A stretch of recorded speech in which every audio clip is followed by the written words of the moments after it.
Okay, welcome back, everybody. Hello, Gina. Hi there.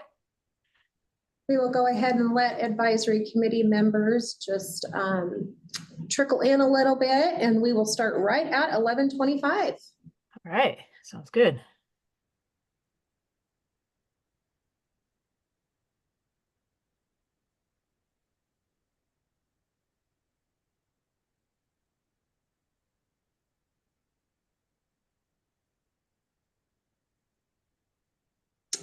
So Gina, I am going to go ahead and hand controls over to you All righty. and give that a try and see if you can. Oh. I think I saw it move. Maybe there's a lag. Yeah, there is a little bit of a lag. It seems to take just a minute. Uh, You seeing it? yeah.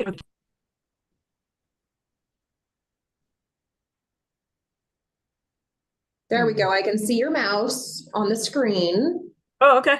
Yeah, so there you go. It looks like you've got control. So we are at All 11:25, right.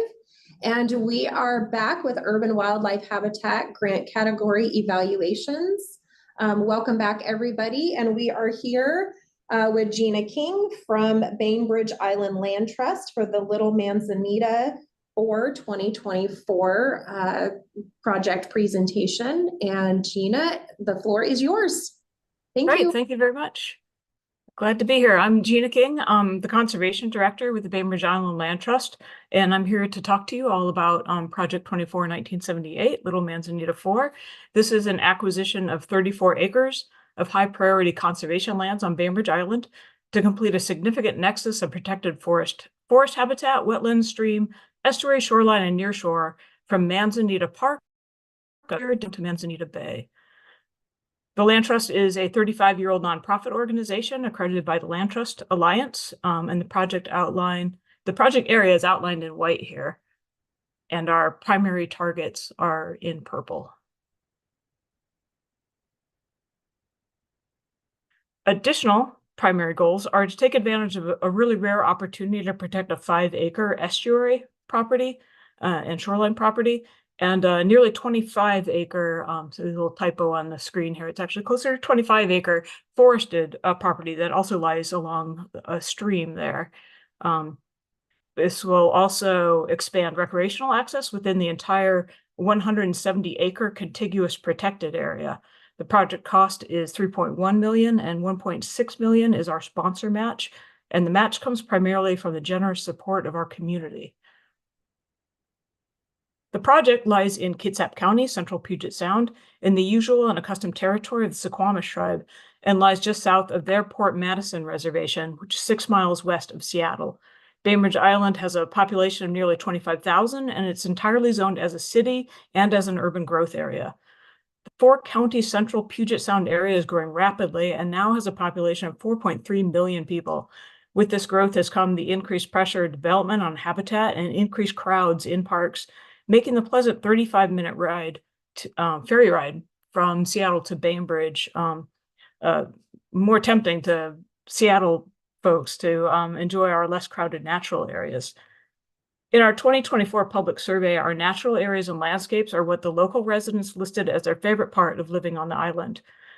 But we're in a race against development to protect enough habitat to accommodate our wildlife species and the space for the public to enjoy those conserved lands.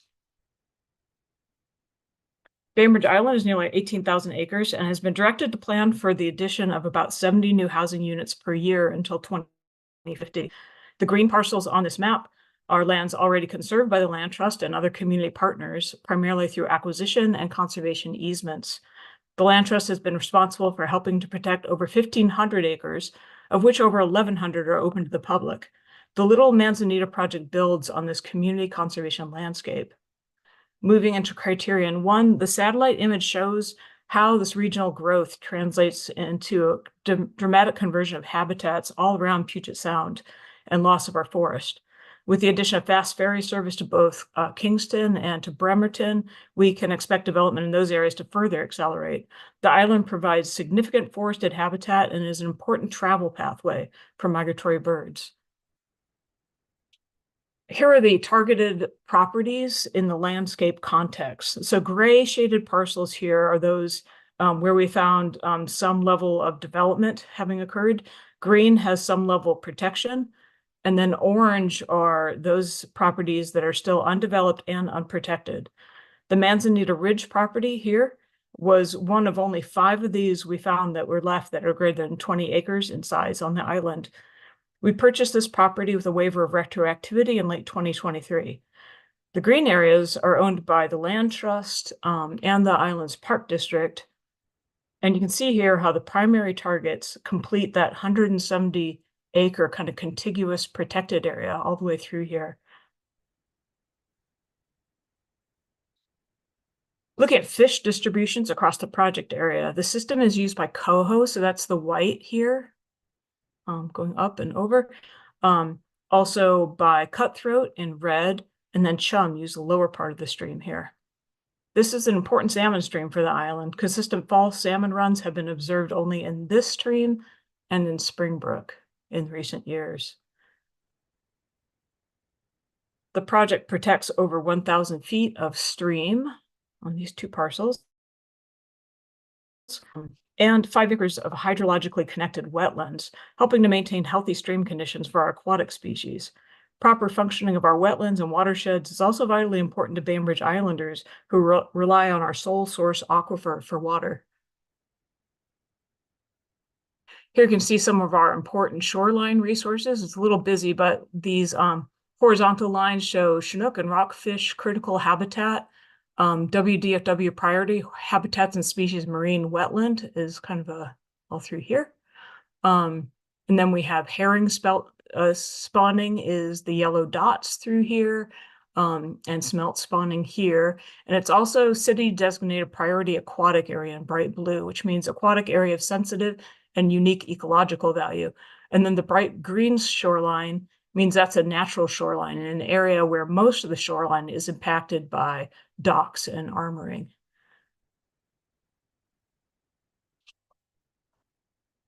The project area encompasses one of the forest core areas that we modeled as part of our 2024 conservation plan. These were modeled based on the habitat needs of Humboldt flying squirrels, which have been observed in the project area. Here's one right on Miller Kirkman that's adjacent to this project area. And we also have pileated woodpeckers, ravens, great horned owls nesting in the project area. Those forest cores I just showed you were one component we used in our Conservation Values Index, or CVI, that helps us focus our efforts on the most ecologically valuable areas of our island. This includes 32 GIS layers, with darker representing more concentrated resources like wetlands and streams and natural vegetation, which closely align with the urban wildlife ecological and biological characteristics criteria. The primary target parcels are key pieces in this large area with high CVIs.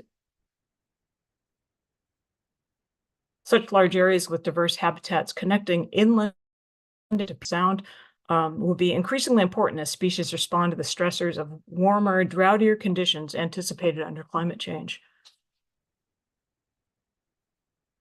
The aerial, again, highlights how the surrounding land uses have fragmented what was once a landscape dominated by dense forest. It's also a good reminder of how natural isolation of an island makes our species diversity highly dependent on these local habitat networks. Unfortunately, our forest habitats are all systems in recovery from the extreme clear-cutting in the late 1800s, followed by agricultural use. What we'd like to see over most of the area in our protected lands is beautiful mixed forests gradually transitioning to lowland Puget Sound old growth, which is now missing from Bainbridge Island. So the primary target parcels contain 32 acres of forest habitat with plentiful snags and logs, some really nice older trees in this area. And the forest also performs important ecological function of water quality and quantity. Unlike most of the island, there are these good decay elements here. And the madrones, maples, and alders provide abundant nectar and pollen for birds and insects. The over 5 acres of wetlands on the northern parcels adds important habitat diversity, and our bats and amphibians find unusually good conditions here, with snags and logs in and adjacent to wetlands. The alders in the overstories are also host plants for our local mourning cloak and swallowtail butterflies. Then moving further south through the system, this is that parcel BG at the estuary. And you can see these tideland and estuary areas, and it has a really nice understory of like ferns and salals and fewer invasives than the northern parcels. Trail camera here at our Miller-Kirkman Preserve, just north of that last parcel that I was showing you, is an area of extraordinary, you can see the extraordinary biodiversity from some of these images that we captured right there. The diverse understory plants provide forage, pollen, edible fruits and nuts, and serve as larval host plants for our local butterflies. Although we emphasize forest habitats in our uplands, there is this existing grassy area extending from our Miller-Kirkman Preserve up to that parcel BG. And we see this as an opportunity to create a rich meadow habitat with a diversity of flowering forbs and shrubs and plants traditionally used by the Suquamish. We'll be working with the tribe to decide what to plant, and the future traditional harvesting might be part of management here. Looking at special species habitats, in addition to those mapped PHS marine wetland habitats, we have mature forest with abundant snags and logs, and these parcels are within identified priority areas in our conservation plan and in the island's open space study.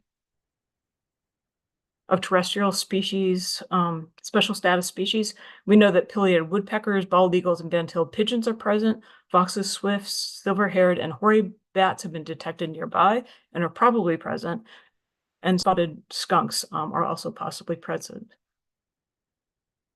Of fish species, the cutthroat, coho, and chum are present in the system, and at parcel BG, there's critical habitat for bocacia, rockfish, and chinook, plus the Pacific herring and surf smelt breeding in that area.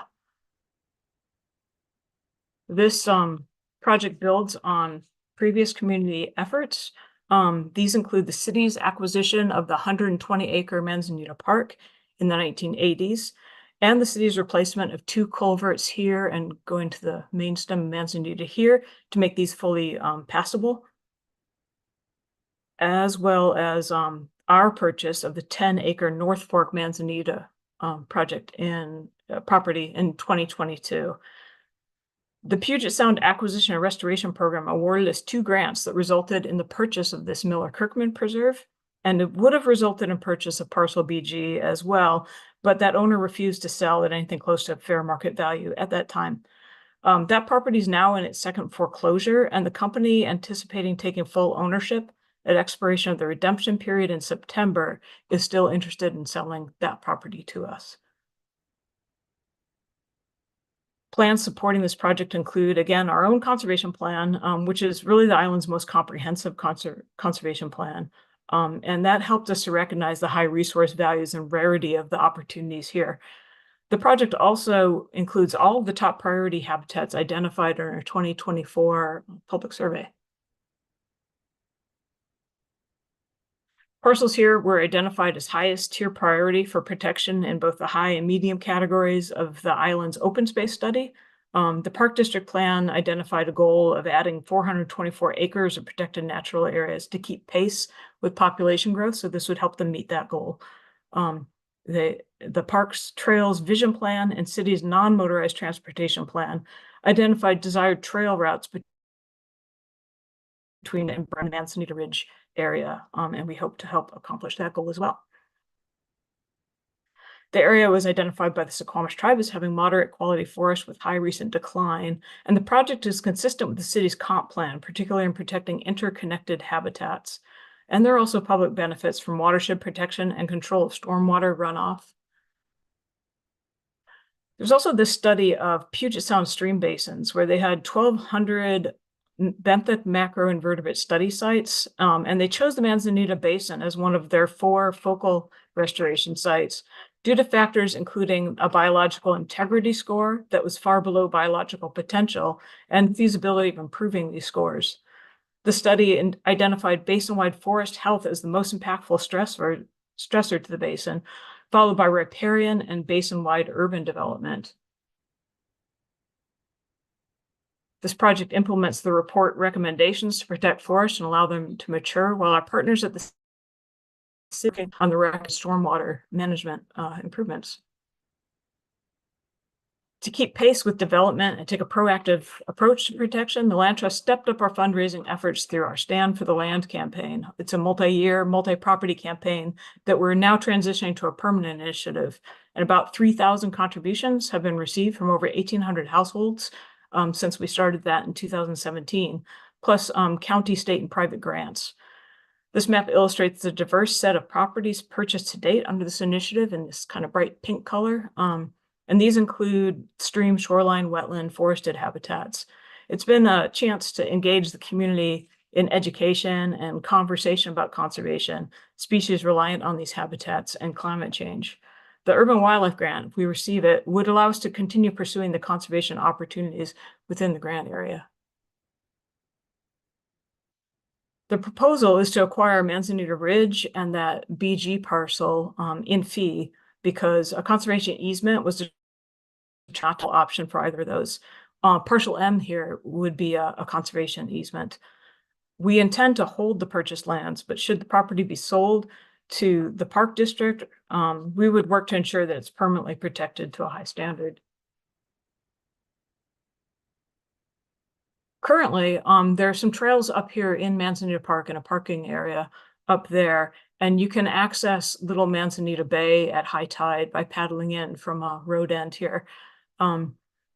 We've also found a pretty scenic trail route through Manzanita Ridge uplands that would connect Day Road to Bergman Road, and we're using that right now for our own management access. There's also a previously graded kind of weedy area down here near the only structure on the property, this little pole shed on the Manzanita Ridge property. And we think that's near where the Bergman family house stood in the early 1900s. No longer exists now. We see expanding recreational access here as beneficial, not only for our island public, but to visitors. Manzanita Ridge is a 10-minute drive from the ferry, or 6 minutes south of the Agate Passage Bridge. And our conceptual plan would open our trail to the public and add about 1,000 feet of trail down here on these properties and use the existing driveway to make a really nice interconnected access for the public, especially with the addition of a parking area in the previously disturbed area here. Long-term, maybe even a trail that would connect through here so you didn't have to walk on Bergman Road.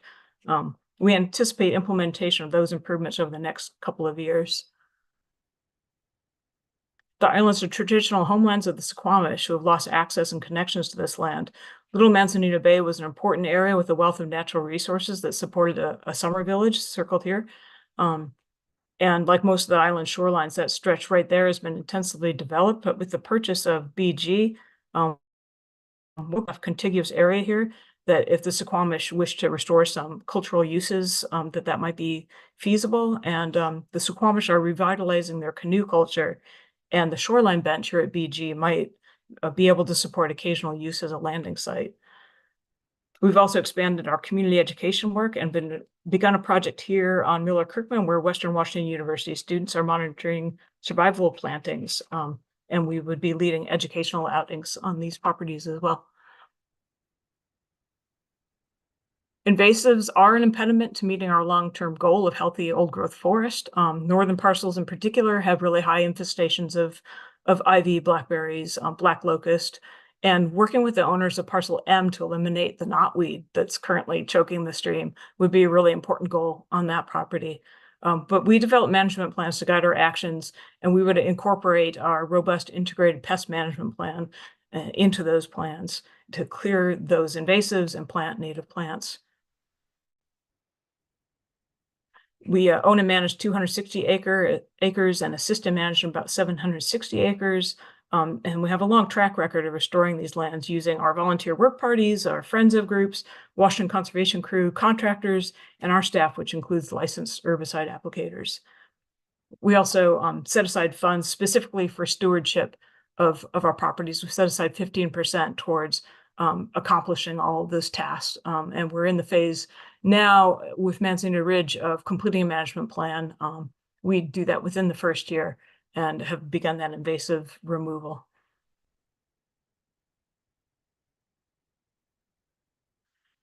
So it's just a recap again of the goals of this project and the budget. And happy to take any questions that you might have. All right, thank you so much, Gina. Okay, any questions for Gina?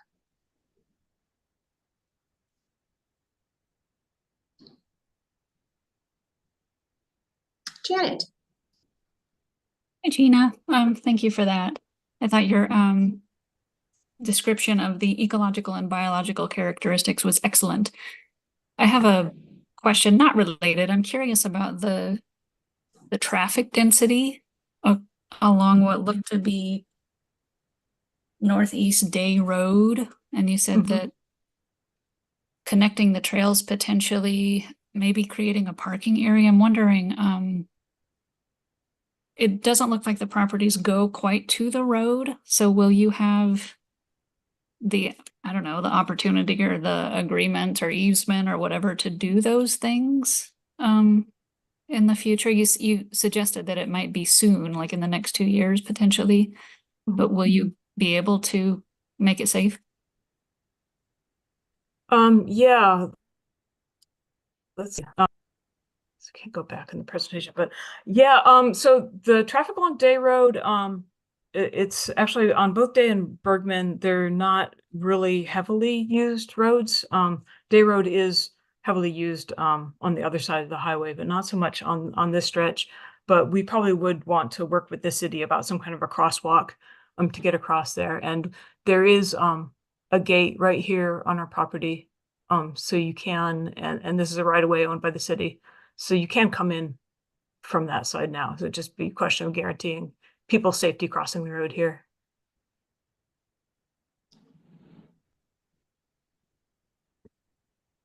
And that's part of why we'd love to make a trail that kind of goes across here so you don't have to walk along Bergman, which isn't a high traffic road, but it doesn't have a great shoulder.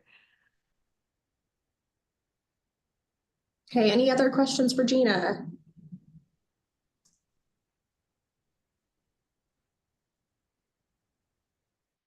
Joe? Yeah, thank you, Gina. That was great. And this slide is perfect for my question. Great.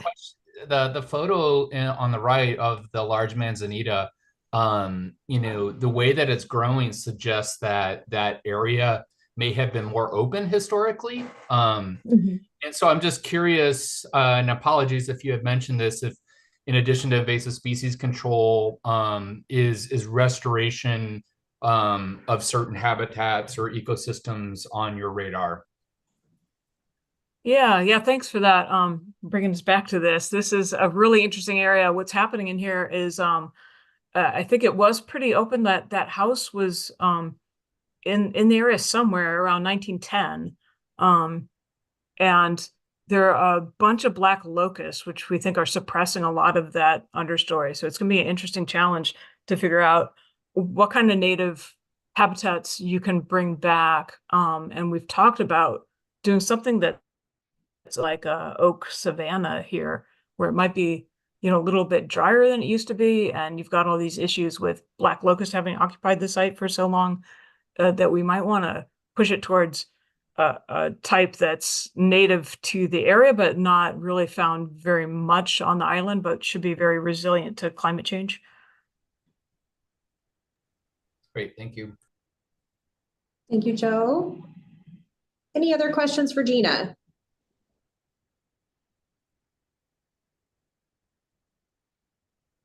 Okay, Gina, thank you so much for your presentation. All right, thank you very much. Great, thank you.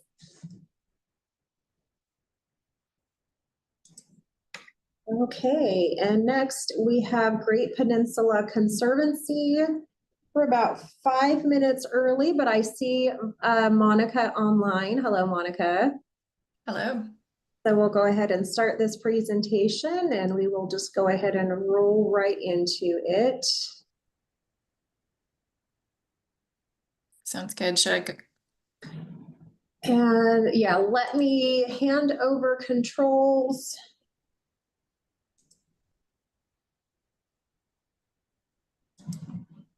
Okay, give that a try.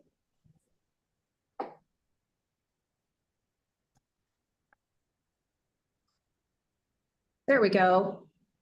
Okay. Okay, it's all yours, Monica. All right. Thank you. Thank you all for your time today in reviewing the Green Mountain Protection Project. I'm Monica Montgomery with the Great Peninsula Conservancy, or GPC, which is a 501c3 nonprofit land trust covering much of the Kitsap Peninsula and surrounding areas. With this urban wildlife application, we're seeking to permanently protect through fee simple acquisition 350 acres of undeveloped forest lands that abut the city of Bremerton in Kitsap County.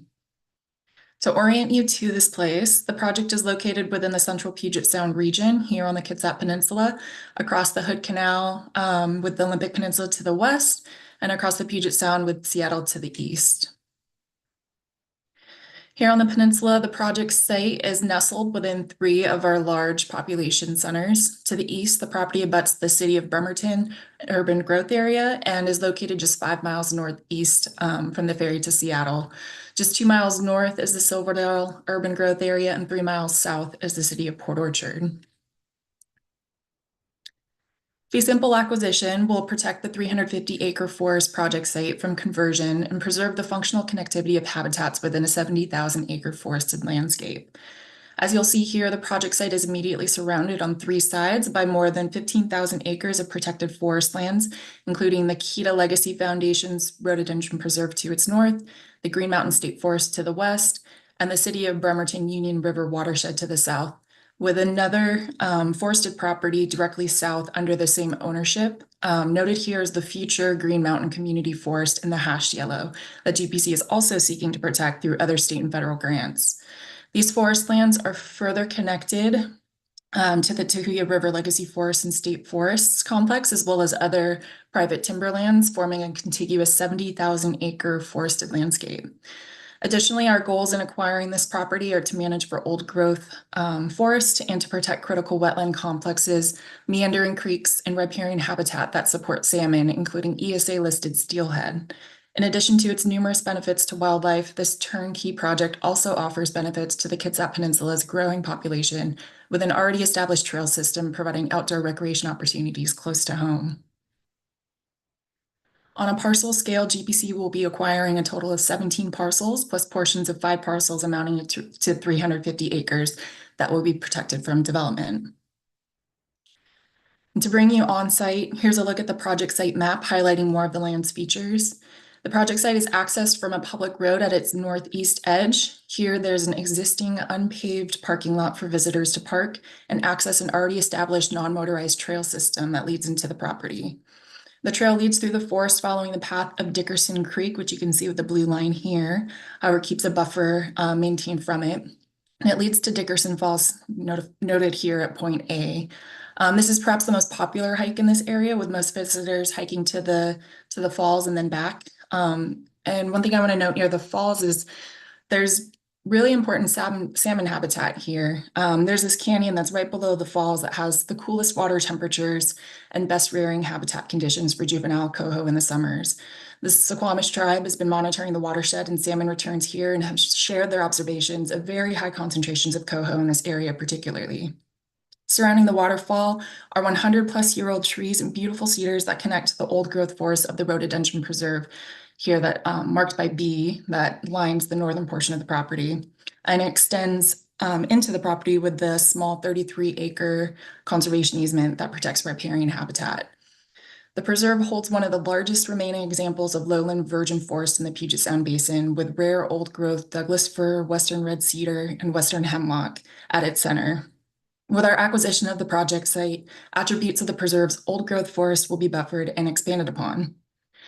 Past the waterfall, the trail continues along and around the Dickerson Creek subbasin's wetland complexes, which you can see in these darker shades of green at point C, and which are critical to improving water quality and quantity that support salmon in the watershed. You'll see that the orange dotted trail extends to the west as well as to the south, expanding public recreation opportunities for the public. And diving into the proposal, we'll start with the property's ecological and biological characteristics. While the majority of parcels in the lower Chico Creek watershed have been developed, the upper watershed remains as large forested lots. Much of the project area has been managed by a small family-run timber company over the last decade, following Forest Stewardship Council standards, mostly through thinning to enhance habitat values, which has created significant heterogeneity with a mix of early and mid-successional habitat across much of the project site. The overstory is primarily composed of Douglas fir, as well as western red cedar, western hemlock, western white pine, and red alder, with understory vegetation including salmonberry, salal, and evergreen huckleberry, and lesser amounts of ocean spray, osaberry, and trailing blackberry. Wildlife species common to the watershed include black bear, bobcat, deer, and other mammals typical to conifer forests. Other species known or expected to occur in the watershed include beaver, western toad, pileated woodpecker, and other charismatic wildlife, including more than 86 bird species documented by citizen scientists using the Cornell Lab of Ornithology's eBird app. The project site offers beautiful, high-quality wildlife habitat, though we do note the presence of some invasive and noxious weeds, including English ivy, English holly, and Himalayan blackberry. One of the greatest benefits that this project offers is the protection and improvement of spawning and rearing habitat for ESA-listed steelhead and other salmonid species. Sustainable timber harvesting practices have protected wetland and riparian buffers beyond what forest practice rules require to ensure water quality, quantity, and low stream temperatures for supporting rearing and spawning habitat within the Dickerson Creek and downstream Chico Creek subbasins. A relatively high number of wetland areas are found within the Dickerson subbasin specifically, which, along with beaver dams, have helped to moderate infiltration, provide storage capacity, and augment summer low flows in Dickerson and Chico Creeks. The Chico Creek watershed is the most productive and diverse salmon system on the Kitsap Peninsula and has been identified as priority refugia with natural ecological integrity. Monitoring by the Suquamish tribe over the last 30 years has found the Chico Creek chum run to be the most abundant among Kitsap Peninsula streams, with escapements exceeding 100,000 fish in some years. Most coho spawning occurs in the Dickerson Creek reaches, and when passage is favorable, considerable numbers of adult coho can be found in the upper Dickerson subbasin. Though abundance is assumed to be chronically low in recent decades, Chico Creek steelhead is one of many small interdependent populations that make up the large Puget Sound distinct independent population. Other fish and aquatic species observed include Chinook salmon, cutthroat trout, sculpin, and brook lamprey. Some of the known species and communities with special status that benefit from keeping these forest lands intact include ESA-listed steelhead, with NOAA designating Chico Creek and its major tributaries, including Dickerson, its critical habitat for the Puget Sound steelhead distinct population segment. Also present are freshwater forested shrub, wetland, and freshwater emergent wetland areas that are critical for protecting water quality, quantity, and favorable temperatures for salmonids. Also documented is likely present is the western toad, designated as a federal species of concern, as well as a state species of greatest conservation need, and DFW priority species, and the great blue heron, also a priority species. Finally, this project is uniquely poised to expand existing protected forest lands within the Green Mountain Complex. As I detailed in the project introduction, the project site connects to a complex of over 70,000 acres of protected and private timberlands. With the urban growth area of Bremerton encroaching from the east, this project will preserve one of the last sizable tracts within this forested landscape, providing habitat connectivity and a critical refuge for biodiversity. Protection of these forest lands align with numerous local planning efforts for public recreation, watershed protection, and salmon recovery. There is great demand and desire for trails across the region, especially in and around increasingly developed areas such as Bremerton. Parks in developing and urban areas especially serve a greater role in supporting environmental health, personal, physical, and emotional health, sense of place and community, and many other aspects of quality of life. The demand for trail opportunities appears on the surveys conducted as part of Kitsap County's comprehensive plan, as well as the Bremerton Pros plan, with documented community need for more opportunities for exercise and walking, and specifically more nature-oriented trail systems that are easily accessed by developed communities. This project also aligns with the broader Kitsap County Pros plan by contributing to the natural character of Kitsap County. The project also aligns with local watershed protection and salmon recovery plans, with addressing several limiting factors and ecological concerns identified in our local watershed salmon recovery and conservation plan, including addressing stream bed degradation, sedimentation, and low summer flows. And finally, the Chico Creek Watershed Assessment identifies protection of the functioning floodplain habitat in the Dickerson Creek subbasin as an important part of watershed restoration and salmon recovery strategies. Acquisition of the property benefits from enormous constituency and community support, with letters of support from the Suquamish Tribe, Rhododendron Preserve Kita Legacy Foundation, Mountain Bike Alliance, and Naval Base Kitsap included in our application. More than 80,000 annual visitors currently enjoy accessing the site for passive recreation, education, and cultural purposes, and will continue to benefit from the access to these trails. Initial project support has also been positive from all 3 Kitsap County commissioners, and we have a very willing landowner. The landowner who owns and operates Ewing Tree Farm, as well as the farm's chief operating officer, are both nearing retirement and have expressed a wish to sell in the next few years, with interest in passing ownership on to a group that will maintain their legacy of habitat conservation, careful stewardship, and free recreational use.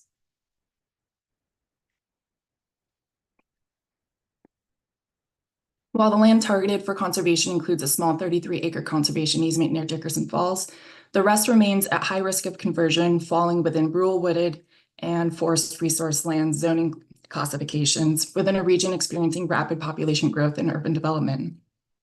The population for Bremerton and its associated urban growth areas alone are expected to increase by 16,000 residents by 2036. That's an increase of 24%. The Central Puget Sound region is expected to grow an additional 1.8 million by 2050, with Kitsap County likely to experience some of the highest share of anticipated county population growth. By acquiring these lands, GPC seeks to preserve their high conservation value while still providing public access and community benefits. Over the past decade, the property's owners generously allowed and encouraged the public to access these forest lands for non-motorized recreation. The project site features an established unpaved parking lot and non-motorized trail system that is already well utilized by local schools, environmental organizations, and a growing nearby urban population. In protecting these lands from conversion, the property will continue to serve as a key link in local trail systems, connecting 4 miles of existing trails and 14 miles of logging roads across the tree farm to popular local hikes, such as Dickerson Falls, shown here on the right, and as well as Zach's Lookout, shown here on the left, and the South Loop Trail that connects to the property just south of the project. With access to the existing trailhead located off Lieber's Lane, a public access road, over 80,000 users each year hike, run, mountain bike, ride horses, and enjoy other passive recreation and uses on the property. Acquisition will ensure that the public will continue to enjoy these activities, as well as outdoor education opportunities, including trainings by local search and rescue teams, fire departments, and the Navy. With high quality habitat in close proximity to the region's population centers, the property serves as an ideal venue for environmental education events led by the Kitsap County Master Gardeners, Washington Conservation Corps, Olympic College, various tribal groups, and others.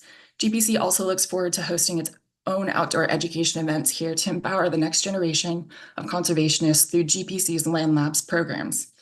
Photos here are from this program, some of the project site, which GPC organizes with teachers from local elementary and middle schools to bring students outdoors where they can study plant and animal identification, salmon life cycles, forest and riparian ecology, and human environment relationships.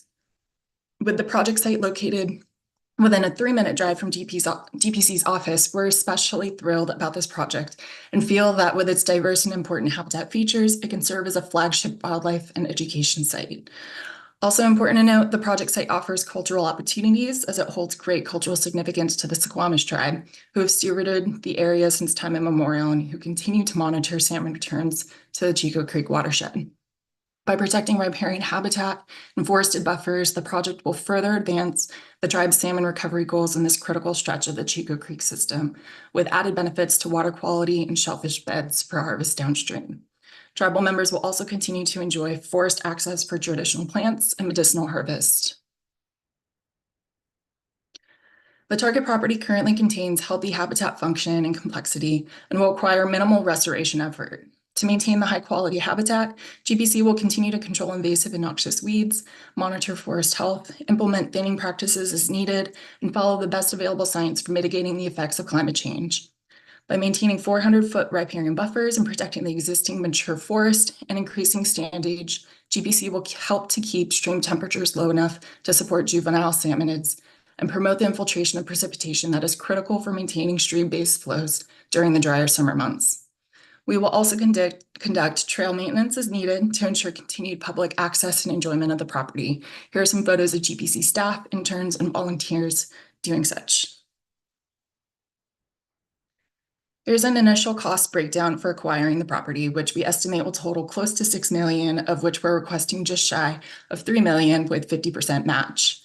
To fund ongoing management needs, GPC maintains a healthy stewardship and defense fund, as well as insurance policies for the legal costs of defending its fee-owned properties through terra firma. GPC also has a track record of securing grants to fund forest health treatments, road maintenance, and other important management activities. Additionally, GPC has an extensive track record of community engagement and benefits from a network of dedicated volunteers, thus lowering the cost of activities such as invasive species removal and native tree planting. Last year, GPC stewardship events logged a total of 252 volunteers and 889 volunteer hours, totaling to over $35,000. Together, staff and volunteers will monitor the property regularly and conduct stewardship activities as needed.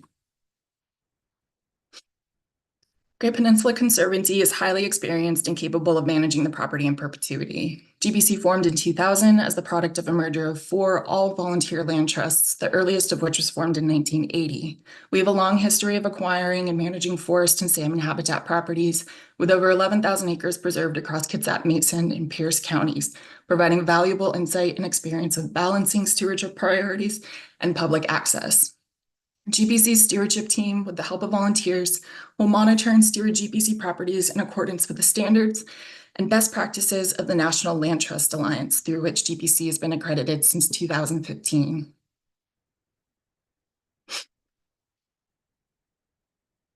The project site encompasses high-quality wildlife habitat, including mature and diverse forest stands, a complex of wetlands and streams that support Kitsap Peninsula's highest natural production of chum and coho salmon, as well as ESA-listed steelhead. Acquisition of these 350 acres will preserve a crucial link within a contiguous 70,000-acre forest landscape, safeguarding wildlife corridors, important spawning and rearing habitat, as well as public access within a rapidly developing region. We are so excited about adding this portion of Green Mountain to our list of protected properties to benefit the wildlife that inhabit it, as well as future generations, with increasingly fewer opportunities to experience nature so close to home. With that, thank you so much for your time and review of the project, and I'm happy to answer any questions. All right, great. Thank you so much, Monica. Great presentation. Any questions for Monica? Go ahead, Matt. Yeah, hey, I just had a quick question. I think you probably did cover in the presentation, but can you just hit again really quickly the easement that dips down into the parcel and maybe tell me, just review that for me again? Yeah, so it's 33 acres. It's right above the waterfall area. And it was donated to the Kita Legacy Foundation. Previously was named a different organization, but is donated by the current owners of the property, which runs the tree farm.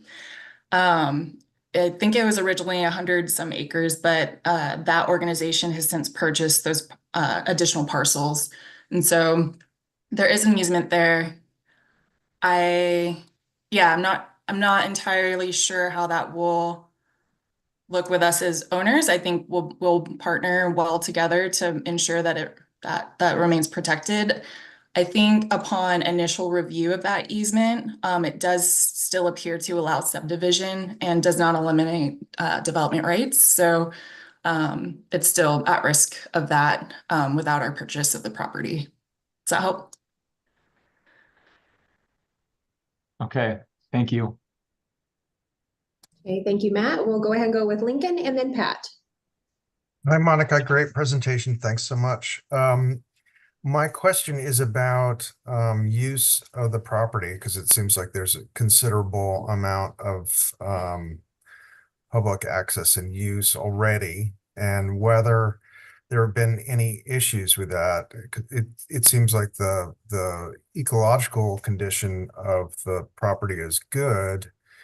But in terms of management, it may be that managing the use is really the primary thing that you need to focus on. So I'm just wondering whether you've seen any impacts or have any plans to try and deal with that issue, if it is one. Yeah, I don't know that it necessarily has been an issue in terms of like protecting the habitat values of the property. The trail does keep a buffer from the creek and the salmon runs. And as I mentioned earlier, most people who do access the property are attracted to the waterfalls and are there for the waterfalls, which is about, I think, 1 to 2 miles in. So they do that hike and then go out. But there's quite a bit of use of their horse riders and bicyclists. I think there is already a culture of non-motorized use, and folks are used to enjoying that property for its recreational value, but also there's lots of environmental education use on the property too. And I think if there's any concern of overuse or harm to any of the habitat conservation values we're trying to protect, there'll be more education from us on that, and we can be more hands-on with that. Great, thank you. Yeah. Great, thank you, Lincoln. Okay, go ahead, Pat. Yeah, thanks, Monica. That was a good presentation. I had a question for you about that large coho run in Chico Creek. I was curious, you mentioned that there was a lot of development in Lower Chico, a lot of urbanization. I was curious if there's any evidence of pre-spawning mortality in the coho run down in that developed area. Yeah, I'm not as close to the research to confidently have you quote me on anything I Yeah. say right now. Okay. But I do promise know I that there won't. are, I'm sorry, was it? I said I promise I won't. But I do know that there are impacts to that run from development down below. Specifically, there's a naval railroad that runs like right before the property. And I know that there's been some efforts to address some of the culverts down in that area as well. But it's Kitsap's like main healthiest runs, most diverse runs of salmon. There's been a lot of interest in restoration work and efforts to protect that. So I see more of that going forward. Thanks. Thank you, Pat. Go ahead, Dave. Yeah. Hey, Monica, good presentation. I wanted to ask about salmon viewing. Is there salmon viewing on the property itself, or is it mostly other portions within the Chico Creek watershed? That's a good question. I believe that happens further down below. There's a really nice Chico Creek Park that's in the more urban area where I've heard that there's tons of salmon that you can see there. I just moved back this past year, and so I'm excited to go check that out myself. But I just know from the Suquamish tribe habitat biologists that they've seen tons of coho there at certain times of the year. I don't know that there are education groups that go out and take folks there or individuals that go to that specific site to see salmon. But I do know that there are other popular sites further below downstream that people go to. Okay, thanks. Yeah. Thank you, Dave. Any other questions for Monica?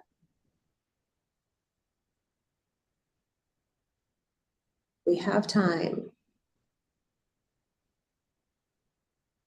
Okay, seeing none. Thank you so much, Monica. Great presentation. Thank you. Take care, everyone. You too. Thank you.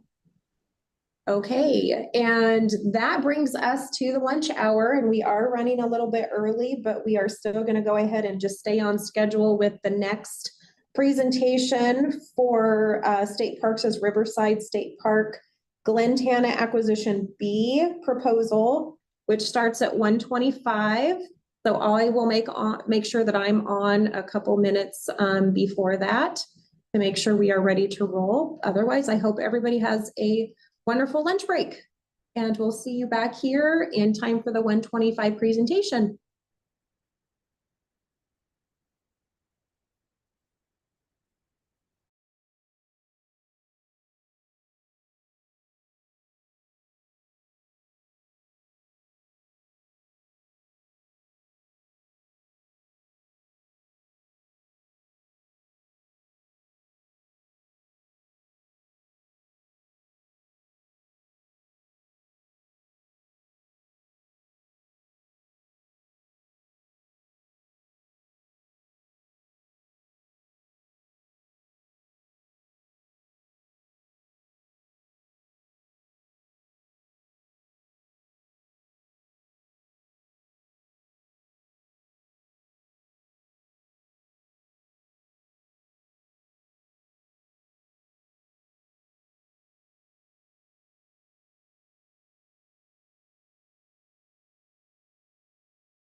Hello, Genevieve. Hello. I wanted to check my volume with you just to make sure I can easily be heard before we start. You sound great. Awesome. Great. Yeah, sounds great. We have just a couple more minutes and we'll definitely get you started right on time. Sounds good. Thank you. Yes, you bet. Thank you.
Okay, so we will go ahead and get started. Want to make sure that we get Genevieve started on time at 1:25. So we have just another minute to have people make sure the advisory committee members are back with us. Again, my name is Karen Edwards, Assistant Section Manager here at the Recreation and Conservation Office, and I am your moderator today. And this is the afternoon of the 2024 grant application proposals in the Urban Wildlife Habitat Grant category of the Washington Wildlife and Recreation Program. And I am going to go ahead and Genevieve, I will give control over to you. You should have control now if you want to. I think I see your cursor moving around. Yeah, I remember there being arrows down here last time to forward slides, but I'm not seeing those. And you can also use your arrow keys on your keyboard to advance slides, and it sometimes has a tendency to have a little bit of a delay and then catch up to you. So if it advances a few, oh, there they are. They're showing up. Great, okay. It is all yours, Genevieve, thank you. Thanks, Karen, I appreciate that.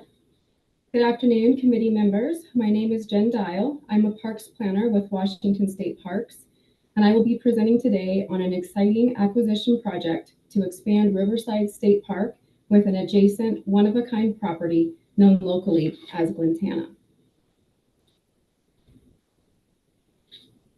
Glentana is located in Northeast Washington in Spokane County, just outside the urban core, near neighborhoods and schools. Spokane County has a population of over 500,000.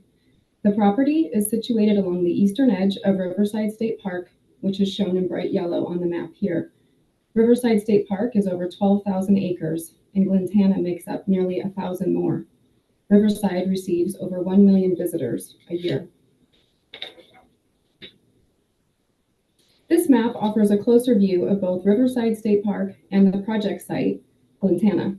The map also shows, in blue, the Spokane and Little Spokane rivers flowing through much of Riverside and through the lower portion of Glentana. The Little Spokane River watershed is known as the Little Spokane River Natural Area, valued for its high-quality environmental features. If Glentana is acquired, it would become an extension of this natural area. This map also shows you Glentana's proximity to the Spokane metro area with a population of over 200,000, less than a 10-mile drive from Glentana. Because of Glentana's riparian and upland habitats and proximity to Riverside, this property has been of interest to our agency since 2018 when we adopted a new long-term park boundary for Riverside to include portions of it. The goal of this acquisition is to close a critical gap between the eastern edge of Riverside State Park and neighboring conservation and recreation lands owned by a local land trust, Inland Northwest Land Conservancy, and the Washington Department of Fish and Wildlife. These properties, known as Waikiki Springs Nature Preserve and the Waikiki Springs Natural Area, are shown in red and purple on the map. Glentana is the linchpin between the existing sites and would protect a critical habitat and recreational corridor. This map also shows the neighboring property owners and our project partners. Glentana sits just north of property owned by the Spokane Tribe of Indians, outlined in blue, and the Kalispel Tribe of Indians property shown in teal. Acquiring Glentana further protects environmental and cultural resources important to both and furthers the mission of all entities involved. This grant seeks 324 acres of the Glentana property, leveraging donated match of 290 acres from Inland Northwest Land Conservancy. This project supplements another grant request in the WWRP State Parks grant category for an additional 103 acres of Glentana. Glentana is especially important because it contains diverse habitats of granitic mountains and coniferous forests, along with wetlands and a river corridor. This combination provides the unique features essential as a wildlife corridor. From the riverbed, Glentana rises up with rocky outcroppings and meadows. A primary feature of Glentana is a large hill on the north side of the Little Spokane River, which offers views of both Mount Spokane and vistas across the valley. Glentana includes high-quality riparian habitat, wetlands, and nearly 2 contiguous miles of aquifer-fed meandering oxbow lakes and portions of the Little Spokane River supporting cold water fish species. The upland parcels provide a functional buffer and protected corridor to the Little Spokane River natural area with healthy semi-arid ponderosa pine and Douglas fir forests, an understory carpeted in native elderberry, snowberry, roses, currants, and lupin and arrowleaf balsam root. The Midlands offer expansive grasslands and meadows. Protection of wildlife corridors like those present in Glentana contribute to the health, movement, and endurance of wildlife in the region. The project site is in the known distribution range of several characteristic species of the Inland Northwest, including moose, Rocky Mountain elk, white-tailed deer, coyotes, bald eagle, and rainbow trout, among others. Glentana provides year-round habitat to numerous species prioritized for protection in the State Wildlife Action Plan, including Townsend big-eared bat, silver-haired bat, tiger salamander, western toad, Columbia spotted frog, and many other small mammal, reptile, amphibian, and bird species. Glentana also contains several priority habitats, including wetlands, biodiverse corridors, riparian habitat, cliffs, snags and logs, ponderosa pine forests, and patches of shrubstat habitat. The property offers a mosaic of habitats significant for pollinators, and as shown on this U.S. Forest Service map, is a high priority area for bumblebee conservation, year-round water, and abundance of large blue elderberry, favored by some pollinators for nesting, and a variety of forage, shrub, and tree species provide both year-round habitat and seasonal nectar and pollen. Glentana is also near identified milkweed plants and close to monarch sightings and breeding locations. Perhaps most important, though, is the significance of an opportunity like this. Glentana is one of the largest, intact, undeveloped properties outside the city of Spokane and close to Spokane County's urban growth boundary. This is a rare opportunity that won't come around again to protect a large block of Tier 1 habitat buffering the north and western edge of Spokane. Acquisition of this site is supported by Spokane County's 2020 Parks, Recreation, and Open Space Plan that identifies a need for an additional 13,000 open space acres to meet its level of service standard based on projected population growth by 2037. And the Spokane County Comprehensive Plan, which identifies Glentana as an open space corridor valued for its environmental resources, wildlife habitat, and role in providing recreational connectivity. This project also aligns with the Upper Columbia United Tribes Phase 2 Salmon Reintroduction Plan, the Inland Northwest Land Conservancy Conservation Plan, and the City of Spokane Water Quality and Sustainability Plan. Additionally, it supports high-interest activities identified in the State Recreation and Conservation Plan. The Spokane County Parks Recreation Open Space Plan identifies goals and policies directly linked to this property by identifying the need for wildlife and recreational connectivity, and specifically supports efforts to acquire and preserve land along the Little Spokane River Natural Area from St. George's School to Fairwood, which is exactly where Glintana is located. Through a 4-stage planning process associated with the Glintana acquisition, we used a variety of outreach methods to engage the public and receive community feedback. These methods included in-person and virtual workshops, online surveys, attendance at local events, direct stakeholder outreach, development of a project webpage, and an online comment form. Altogether, these methods resulted in over 1,500 responses, which we used to inform the vision for this project. A strong media campaign was implemented throughout this project as well, in an effort to inform and engage the public through each stage of the planning process. Local news outlets picked up the story, interviewed staff, and spread the word about the project, both in print and televised media outlets. In addition to public support and engagement, we received an abundance of support from local, state, and federal government agencies, including, just to name a few, the City of Spokane, the Washington State Department of Fish and Wildlife, and the U.S. Department of Fish and Wildlife. Several nonprofit organizations and friends groups, such as the Spokane Riverkeeper, the Washington Trails Association, Spokane Mountaineers, and the Audubon Society also offered their full support. Additionally, both the Spokane Tribe of Indians and the Kalispel Tribe of Indians have expressed support, partnership, and coordination on efforts to make this project successful. In total, we had 15 letters of support formally submitted on behalf of this project. Glintana, as I've mentioned, sits just outside the edge of Spokane County's urban growth boundary. As you can see on the map on the right, the red line indicates where the urban growth boundary currently resides. Glintana's location puts it at risk of development as the county reassesses the boundary during their upcoming comprehensive plan update and their plans for future growth. The image on the left is an example of this development, shown with a neighborhood just outside of Glintana. With population growth trends rising sharply in the region and development and growth expanding from the City of Spokane northward, the pressure on undeveloped land in Spokane County, and this property in particular, is mounting. In addition to the pressures of urban growth, there are financial threats to this property. Our partners with Inland Northwest Land Conservancy saw the risk to Glintana last year, and were fortunate to be able to act quickly to protect it by taking out a 3-year, $4.5 million loan to secure it. But they cannot carry this loan forever. The loan was intended to be temporary until state parks could secure funding to acquire the property in perpetuity. Glintana's nearly 1,000 acres is actually divided up into many parcels.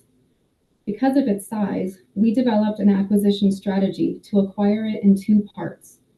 In the urban wildlife category, where I'm presenting today, we hope to secure the 324 acres shown in turquoise blue on the map, with an additional 290 acres of leveraged donated match from our partners at Inland Northwest Land Conservancy. Part A of the acquisition strategy includes the yellow parcels in the northeast corner, consisting of 153 acres with 120 additional donated match acres. We are applying for the funding to secure Part A in the WWRP State Parks category later this week. Together, these acquisitions will protect the entirety of our property.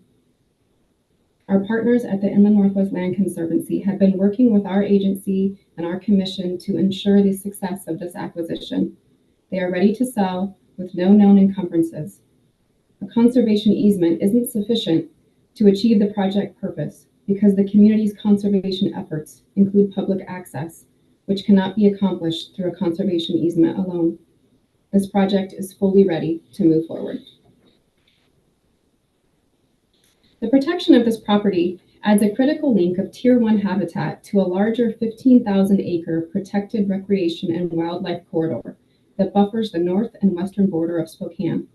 It also adds valuable public land in Spokane County, which has significantly lower open space public land than that of other counties in the state. Acquiring Glentana will allow for a new public access point, connecting users with adjacent recreational lands, making a recreational corridor, as shown in the white dotted existing trail routes on this map. Current planning efforts identify a trailhead parking area, a trail plan for recreational access, and partnership with the Spokane Tribe of Indians to support cultural heritage education on the site.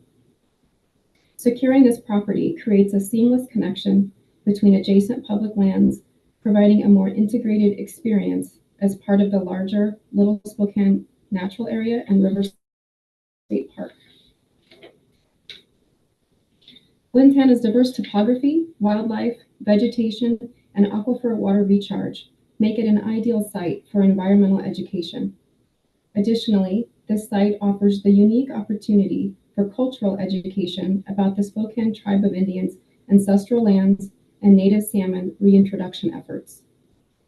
Glentana is also located less than a mile from a K-12 school that has expressed interest in partnering with the tribe and state parks to promote their cultural and environmental learning programs. Outreach methods throughout this project have included considerations for broad audiences from a variety of backgrounds, addressing park users with disabilities, limited income, and transportation barriers. We also sent direct communication to traditionally underrepresented community organizations. Existing access to Glentana is located close to an existing city bus route, as shown on this map. You can see, I don't know if you can see my cursor, but here's the existing public transit stop and the existing trailhead, which traverses through the neighboring recreation lands to Glentana. This is the site of the future public access point. Glentana is a linchpin tract of land between existing recreation and conservation areas, helping form a 15,000-acre crescent buffer around portions of Spokane. This additional future public access point also takes some of the capacity issues off of our surrounding trailheads that are during peak season reaching full capacity, if not more.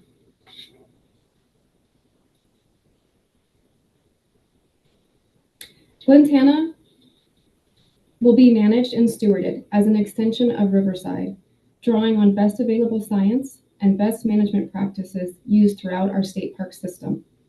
In coordination with our 5 partners and neighboring landowners, park management and stewardship efforts will include cultural resources protection, noxious weed management, fuel reduction, promotion of native species, and water quality protection. To augment Riverside's overall vegetation management program, a vegetation and forest management plan will include restoration and enhancement of natural vegetation. However, there's minimal restoration efforts needed because the site already has high quality habitat.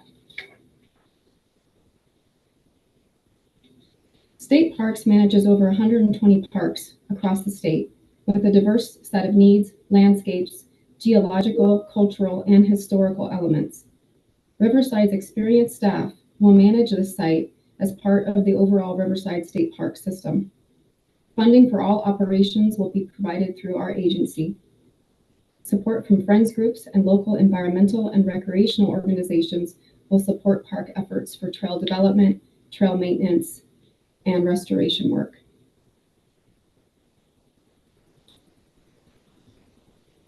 And with that, I conclude my presentation. I thank you all for your time, and I am open to questions. Thank you very much, Jen. Great presentation. Thank you. Any questions for Jen?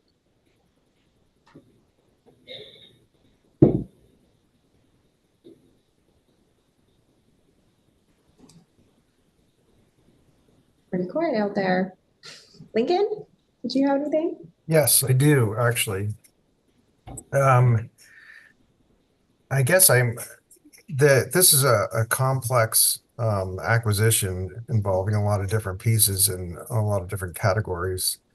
And so I was confused in looking at the application as to what was going where and who is buying what, which is not terribly surprising. I mean, it's just not I'm used to complex transactions, but I'm just trying to understand as much of this as I can. And I guess my major question is, if you've got a lot riding on these other categories and other acquisitions of different parts of the property, and if those are not successful, how do you see that impacting this particular part of the acquisition? I'm glad you brought that up, Lincoln, because I know I was hoping that I explained it thoroughly in the presentation, but I'll take another shot at it. Essentially, Inland Northwest Land Conservancy owns the entirety of Glentana currently. Some of those parcels have been paid for through funding they received from the legislature in the last session. Those parcels we're using as match. The parcels that have yet to be funded, we are applying for in two different categories through RCO. This category, and then traditionally, state parks, we have our own acquisition category through WWRP. We typically go after all of our acquisitions through that category. Because of the unique features of this project, we thought it was also very well suited for the urban wildlife category. So if we are unsuccessful in this category, we will apply again through the state parks WWRP category next grant cycle. So in this cycle, we're applying for 324 acres through this category, 153 acres through the state parks category. So that would allow us to acquire the full property in one grant round. If unsuccessful, we will try again in the next grant round through the state parks category. I hope that makes a little more sense. Yeah, it does. Thank you. Mm-hmm. Thank you for that, Lincoln. Anybody else have any questions for Jen? Joe? Yeah, just kind of following up on the transactions. First, thanks for the presentation.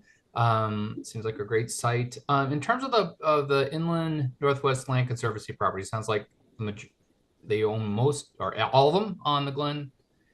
I know you addressed the need to acquire the site and not just rely on conservation easements, but do the parcels have easements on them now? I was a little bit confused, or if you were just saying that in lieu of a future conservation easement. Yeah, I just was trying to answer the criteria question for why we're trying to acquire it versus applying a conservation easement. And for the long-term ownership and management by state parks, a conservation easement really doesn't meet the goals of the property. There's certainly currently access to the property, but there's not conservation easements currently applied. Okay, thank you. If that makes sense. I also have representatives on the call from Inland Northwest Land Conservancy. If anyone wanted to ask them a question about that more specifically, I do have them on the calls, my subject matter experts. Great, thanks, Jen. Okay, any questions for either Jen or it looks like Dave? Hi, Dave.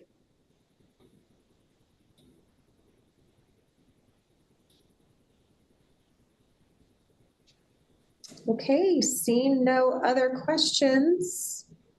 Karen, may I offer something just as an addition to Jen's response to Lincoln's question? Sure. Sorry, I don't mean to take up extra time. Thanks so much, everyone, for the opportunity to join the call today. As Jen mentioned, our organization owns the land in fee. We purchased the land just over a year ago, and we had to borrow a substantial amount of money to make the transaction happen.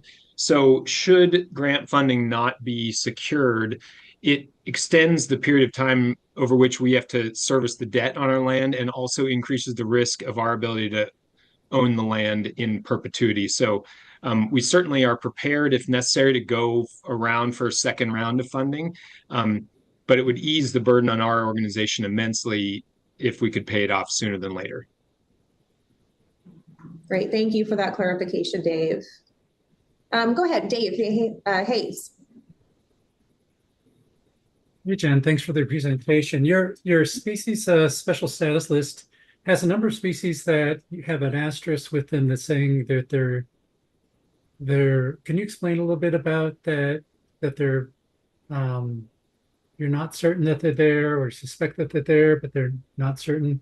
Can you tell me more about what that's about? Absolutely. Some of them have been cited and have year-round presence on the site. Some of them have been found in the area and depend on habitat that Glentana offers. And so we wanted to make sure that it was clear that this property has all of the elements to support those species. Okay. So like for the badger, you have habitat there and badgers Exactly. from the area, but you don't have records of them on the site. Not official sightings. We're doing, State Parks is actually currently doing a wildlife study with cameras along the river corridor, and new data every day on species present on the site. Okay, thank you.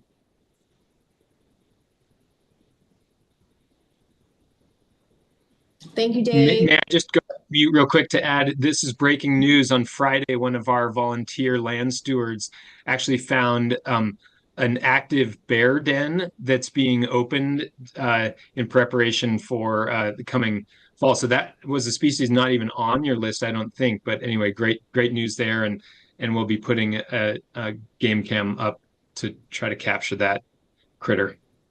Great, thank you, Dave. Go ahead, Janet. I want to ask which bear species it is, but I won't. I assume I know what it is. But maybe as a follow-up to Dave's question, the footnote in your table does say that those occurrences have not been confirmed and are based on unconfirmed sightings and or habitat modeling. And in most of those cases, you reference the State Wildlife Action Plan. So I was wondering if, for the most part, you use the range and distribution models in the SWAP to populate that table. Okay. That's exactly what informed that. Thank you for mentioning that. Thanks. Yes. Thank you, Janet. Any more questions for either Jen or for Dave?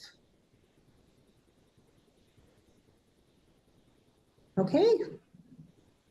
Well, thank you very much, Jen. Great presentation, and thank you for being on, Dave. Thanks for the clarifications. Thank you, everyone. Okay, thank you. Thanks so much. Okay, and next up we have Kitsap County Parks and Recreation, the Illahee Preserve Phase 3, Heart of the Park. I see that we have Jim Aho on the line. Get your presentation started. Okay.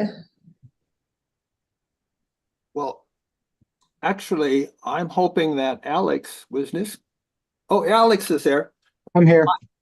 Alex is going to do the presentation, not me. Okay, so I'm handing controls over to Alex? Yep. Okay, sounds great.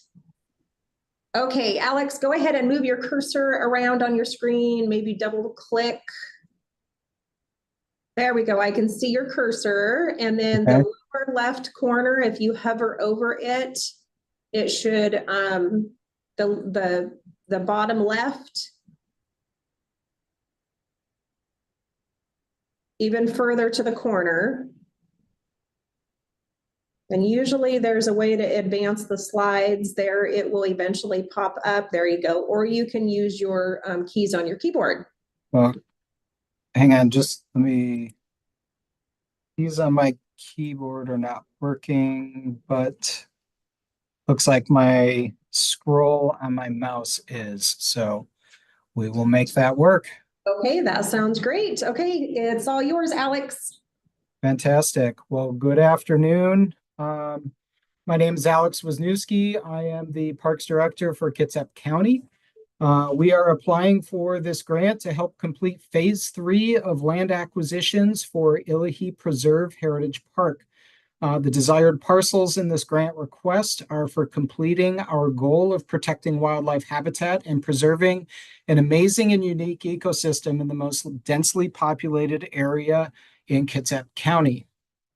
Illahee Preserve Heritage Park is located directly west of downtown Seattle on the Kitsap Peninsula. It is one of 6 large heritage parks in Kitsap County's park system, and the only one adjacent to a major urban population center, the city of Bremerton. Collectively, these 6 regional parks comprise over 8,000 acres, which is approximately 75% of our park system's total acreage. These parks are managed for their natural resource value, including protecting watersheds and waterways, wildlife habitats, and healthy forests. The properties desired for acquisition with this grant and protection are shown in the red circle near the center of the park. To the west of the park is State Highway SR 303, which accommodates a long strip of commercial businesses that are anchored by large box stores, 3 of which are rather visible in this photo. The desire to protect these lands through acquisition is a high priority to Kitsap County Parks and the surrounding community. Preserving lands that surround the original 2001 purchase that created the Illahee Preserve Heritage Park has been and remains a priority for Kitsap County. As indicated in this slide, there has been amazing success in growing the park over the past 20 years. The most recent purchases, identified as Phase 1 and Phase 2 collectively, add an additional 35 acres of parkland.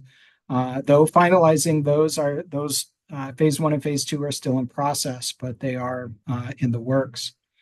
The next 9 slides characterize and describe the larger ecological systems related to wildlife habitat and the wildlife passage in the area. On this slide pointing out the Gasm Lake Preserve, Illahee State Park, and the Cheney Estates. These are landmarks to the county. This slide shows the next door proximity of Bremerton and Central Kitsap to the Illahee Forest Preserve Heritage Park. This slide shows the relative size of those ecosystems in the adjacent parks and how the Illahee Preserve is the largest of these. The watershed and geologic hazards indicate the unique features of the site. The ecological composition of the area is what makes it an ideal wildlife habitat priority. The contour map on the left shows the terrain is topographically diverse, and when tracking the stream bed, the elevation rises from sea level to 400 feet in a very, very short distance. The LiDAR map on the right provides the same information, but in a shaded relief graphic. The site also contains Cat 1 and Cat 2 critical aquifer recharge areas. This next slide shows a more detailed map with 1-foot contours and provides another perspective of the steep slopes surrounding the Illahee Creek watershed. This slide provides another opportunity to look at the area from a watershed perspective, which also notes that a concurrent grant is being submitted next week for a watershed-themed park, which is also within the boundaries and the watershed area of Illahee Creek. And the Department of Fish and Wildlife's habitat rating scale indicates that Illahee Forest Preserve Heritage Park as having the highest of habitat value, as this area is shown in the map in green. Given this rating, it is not a surprise to find a diverse ecosystem that includes wildlife like salmon, eagles, pileated woodpeckers, as well as deer, bear, cougars, and other animals. These photos are all from Illahee Preserve Heritage Park areas. The next 7 slides reflect this table, which identifies threatened, priority species, and vulnerable species, all of which are within the current boundaries of the park. Puget Sound steelhead are a federally threatened species that utilize the Illahee Creek stream. Salmonids exist in the stream that would otherwise be threatened by development, according to a USGS modeling study. Within the vast forest of the park, there are many pileated woodpeckers, which is labeled as a species of concern. Of the phase 3 parcels, several are in riparian areas, which are another priority habitat group. Biodiversity areas and corridors, along with old growth, mature forests, are PHS status items. The WDFW report on the left was written in 2005 and noted the value of the habitat and importance of the wildlife corridors connecting wildlife patches in the Illahee area.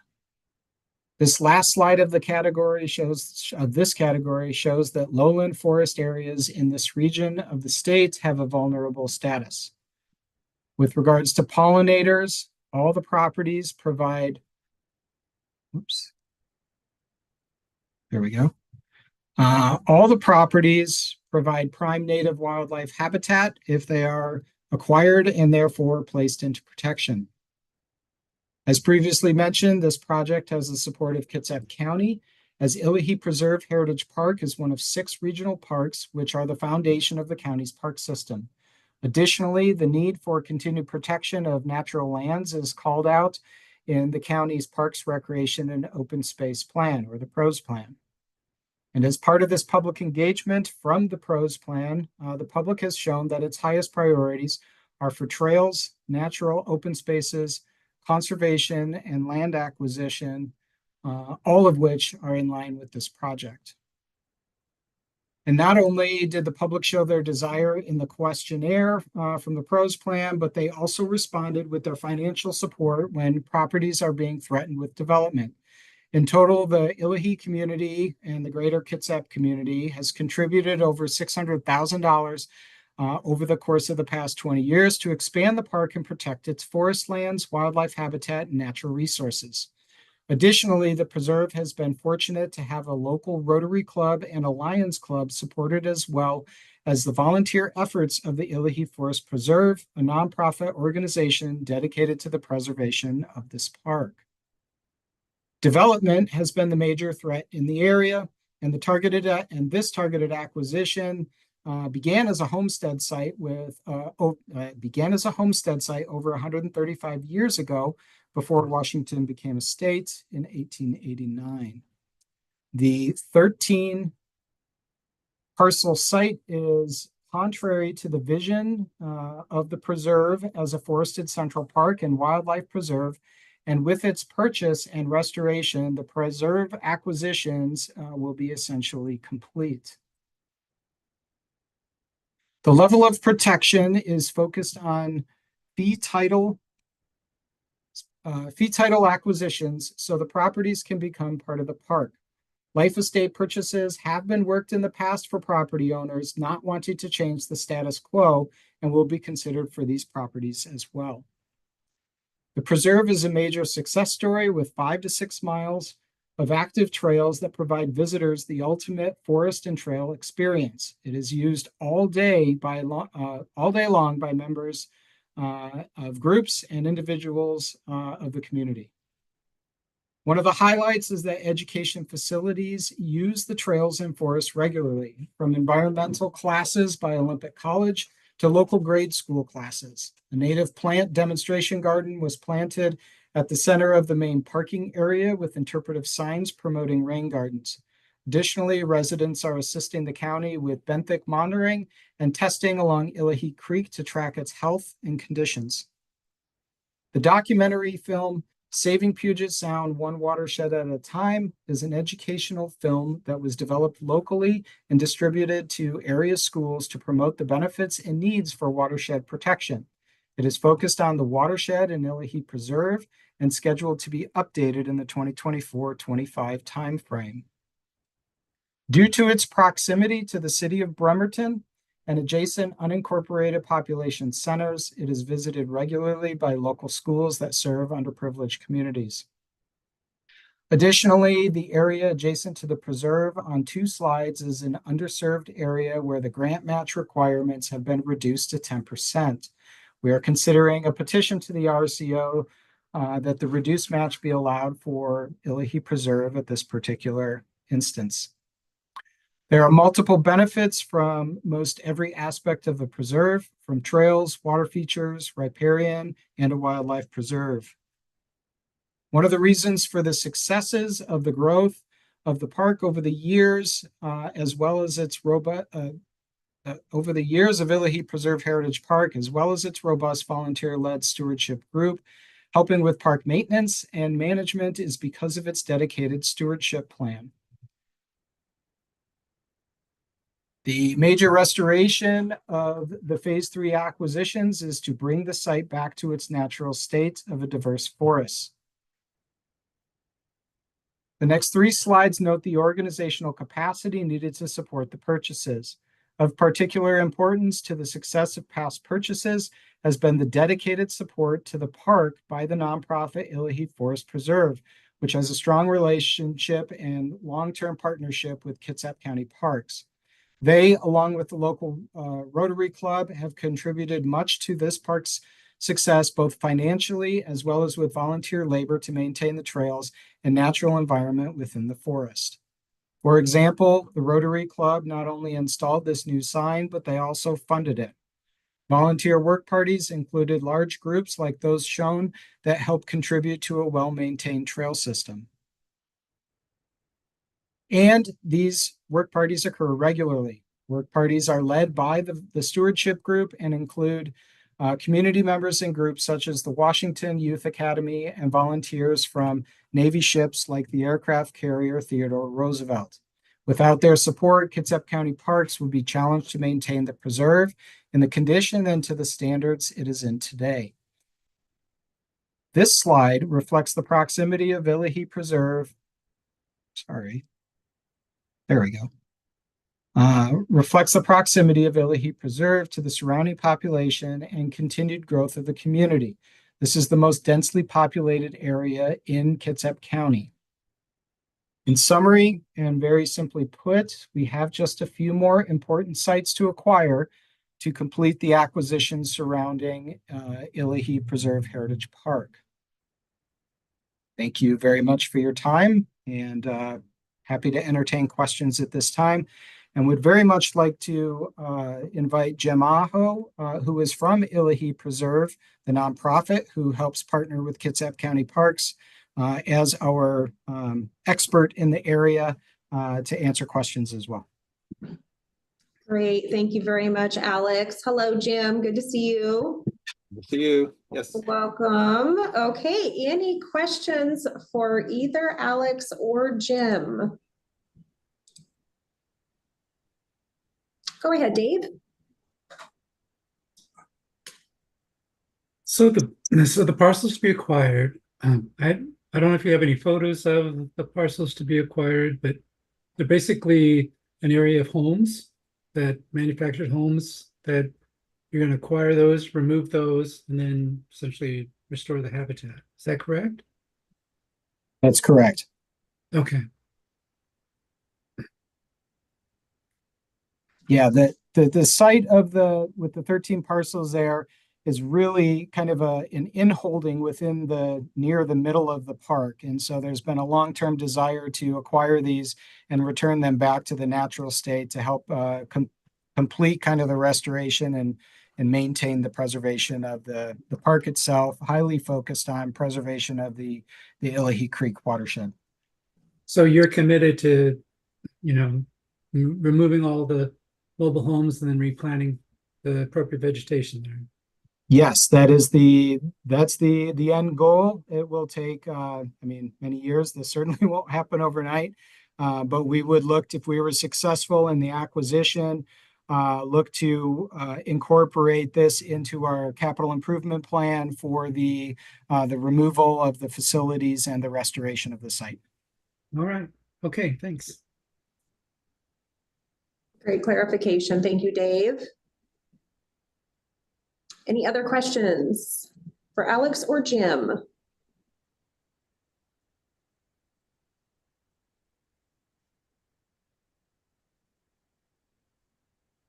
Okay. Well, thank you very much, Alex. Great presentation. And thank you, Jim, for being on as well. Thank you for the time. Really appreciate it. Thank You bet. You bet. Okay, we are running a bit early. Our next presentation is at 2:40. We currently have a break right now. So I am going to go ahead. Why don't we take 20 minutes and come back at 2:30? And if Christina from Pierce County is ready at 2:30, then we can start then, and then just keep being a little bit early. So how about a 20-minute break, and we'll be back at 2:30.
Hello, Chris.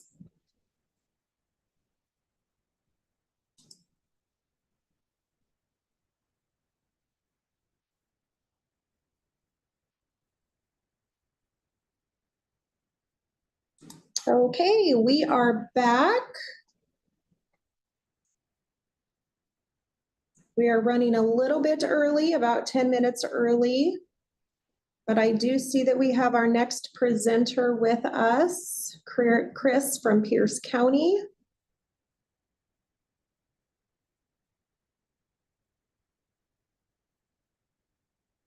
I will go ahead and wait for, there's Chris. Hello, Chris. Good afternoon. Hello. Great to see you. You too. All right, I am going to go ahead, Chris, and hand you controls over. You should have them now. Okay, let's see. I see your cursor.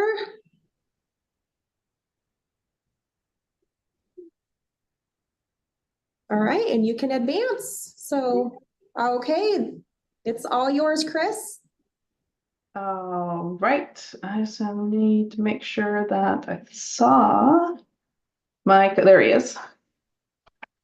All right. Good afternoon, everyone. I'm Chris Chapeau. I'm with Pierce County Parks. And with me today is Dan Lee with Pacific Lutheran University. And we will present the PLU Prairie Protection Site project. This is a 10-acre conservation easement to protect remnant prairie in our urban Pierce County. Let's see if this still likes me. There we go. Before providing some background, I just wanted to orient you all to the location of the project. Regionally, the project is situated within the South Puget Sound area in Pierce County. And the 10-acre site is within the Parkland community of Pierce County, and this sits just south of the city of Tacoma and just east of the city of Lakewood. And we're about a mile or less from Joint Base Lewis McChord, which is the big gray blob here. Historically, the site was considered in common lands by local tribes, including Nisqually and Puyallup, who formerly met, traded, and harvested endemic plants there, including camas and other goods. And I'm going to hand this over just for a moment to Dan so he can talk about the project site background. Thank you, Chris. It's nice to be with all of you today and discussing this project. I think I have a pretty simple assignment for today. My first job is to introduce myself, Vice President for University Relations at Pacific Lutheran University. And part of my job is to represent our president and our board, who are fully supportive of this initiative and who have asked me to be here to help express that commitment to this conservation easement we're presenting. As Chris mentioned, long before PLU was founded in Parkland in 1890, the land on which our campus sits was protected and stewarded by the tribes of this region as a place for gathering, harvesting, trading. And in our land acknowledgement, we acknowledge specifically the long legacy of the Nisqually, Puyallup, and Squaxin Island peoples in caretaking for this land. PLU has been on a learning journey in the last decade or so, in particular partnership with the Puyallup and the Nisqually. And it's that partnership, our mutual learning together, shared educational programming, and the shared caretaking for native plants on this site that brings us to our partnership with Pierce County and our presentation to you today. And I'll talk a bit more about planning and public engagement later. I'm just happy to be with you and happy to answer questions later. Chris? Great, thanks all. So the project proposes to purchase 10 acres and place a conservation easement over that 10 acres. The target area is highlighted in red on your screen. This is to conserve remnant prairie. If additional funds become available, an additional 6 acres, which is to the west, highlighted in yellow, is the potential future preservation. You'll also notice a dashed line through the target site. This represents a proposed easement area for a multi-use trail. This is under separate discussion and negotiations between PLU and Pierce County. But we wanted to make sure that you were aware of it. So the project has 4 key objectives: to conserve some of the region's last remnant prairie, to preserve and increase biodiversity, help create a pollinator network, and support species resilience. 2, to provide open and green space for nature-based activities and a respite from the highly developed and fast-growing urban landscape. The 3rd is allow educational opportunities for the university and surrounding neighborhoods and schools. And 4th is enrich cultural activities for area tribes, fostering a deeper connection to their heritage. So I'm going to move into the scoring criteria, ecological and biological characteristics. Scoring criteria 1. The proposed site bears significant geologic, ecological, and cultural importance. It is home to South Puget Sound prairie ecosystem, featuring a unique geological formation known as Mima Mounds. And the presence of Mima Mounds within the target area and greater sections of PLU South Campus has been confirmed by DNR Division of Geology and Earth Resources. And the picture on the right is our attempt to show you that they do exist, just in smaller form than their brethren to the south.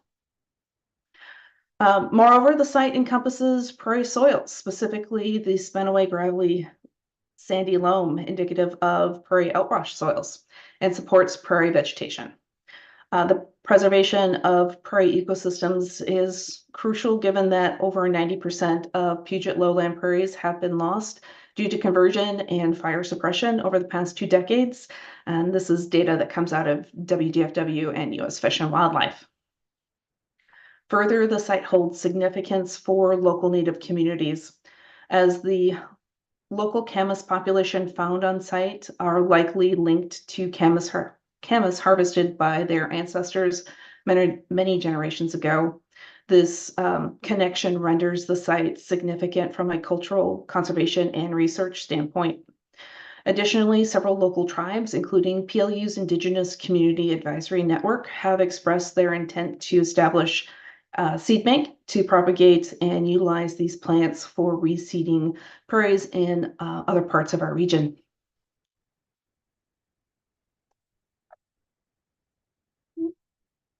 Here.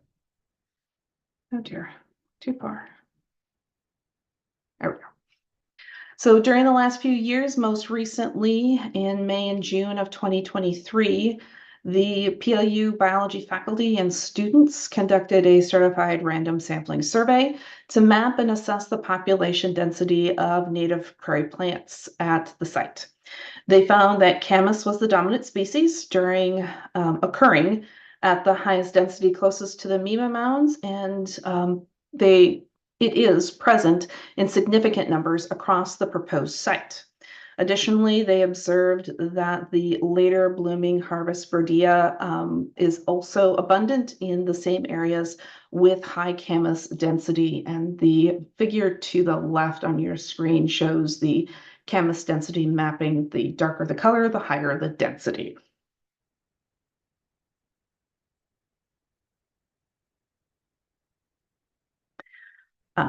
Additionally, scattered occurrence of other native prairie plants have been observed on site, including whole leaf sassafrage, bluebells, prairie lupine, Romer's fescue, and even death camas and hooded lady's tresses orchid. These were all observed and mapped. These plants have rebounded from over 100 years of surviving in tiny patches in the golf course roughs and are found across the property. The camas population numbers are currently estimated to be in the range of greater than 100,000, and this is after only 5 years of passive recovery. These prairie plants provide critical support for essential pollinator species such as bees, birds, and butterflies, as well as species specifically linked to the South Puget Sound prairies. Among these are several federally or state-listed threatened and endangered species, including the Taylor's chukar spot butterfly, which is federally endangered, the Mardon skipper, which is state endangered, and Additional species such as the Oregon branded skipper, which is considered species of greatest conservation need or species of conservation concern, depending on if you're a state or federal wildlife agency. The plants observed on site are known to provide nectar and serve as host plants for these rare species. While these pollinator species have not yet been observed on the site at the current location, future education opportunities will involve monitoring for their return, which will serve as a measure of success for the conservation and restoration efforts. The prairie ecosystem at this site holds the potential for ex situ conservation. Taking a step back and looking at the target property in a larger landscape context, the site fills a gap in biodiversity corridor. While many prairie conservation strategies led by the state and federal wildlife agencies focus on larger areas of prairie for species recovery, adequate management attention and priority must be given to smaller remnant prairie parcels, which add to biodiversity and provide connectivity to other conserved prairies in the area. Conservation of this land is considered the first step to preservation of the important species and expanding restoration efforts that are likely to eventually support additional species. And on this map, you'll see that the county park just to the south of the target area, mapped in red, this is the Parkland Prairie Nature Preserve, owned and managed by Pierce County, and less than a half mile to the west is an area protected by, not FutureWise, excuse me, Forterra, that is prairie and grassland as well. Moving on to the second criteria, planning and community support. In reviewing the documents that we submitted, you will note multiple letters of support from local organizations to federal leadership. The engagement of local citizens, organizations, and leaders is important to both PLU and Pierce County. Several assessments have been completed to determine the vision for this community resource. So PLU-led efforts have largely prioritized conservation and expansion of the native prairie outdoor education, native and indigenous education, and passive recreation for this site.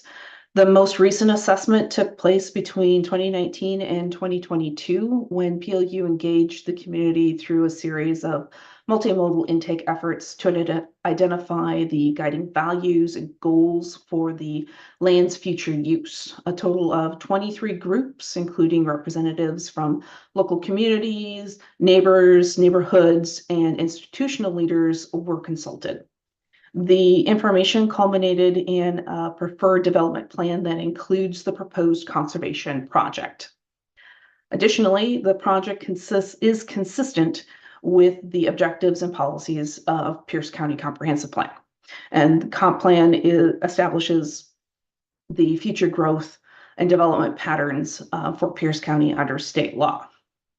It also aligns with the county's adopted Parks, Recreation, and Open Space Plan, better known as our PROS plan, which looks to increase open space and recreation and protect the natural environment.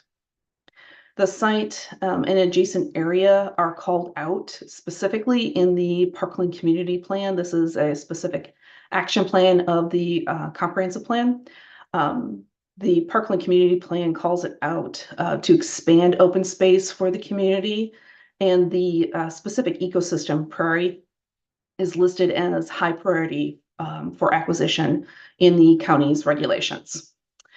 And as with all county planning efforts, public input shaped all of the policies, goals, and objectives in these plans as they were developed.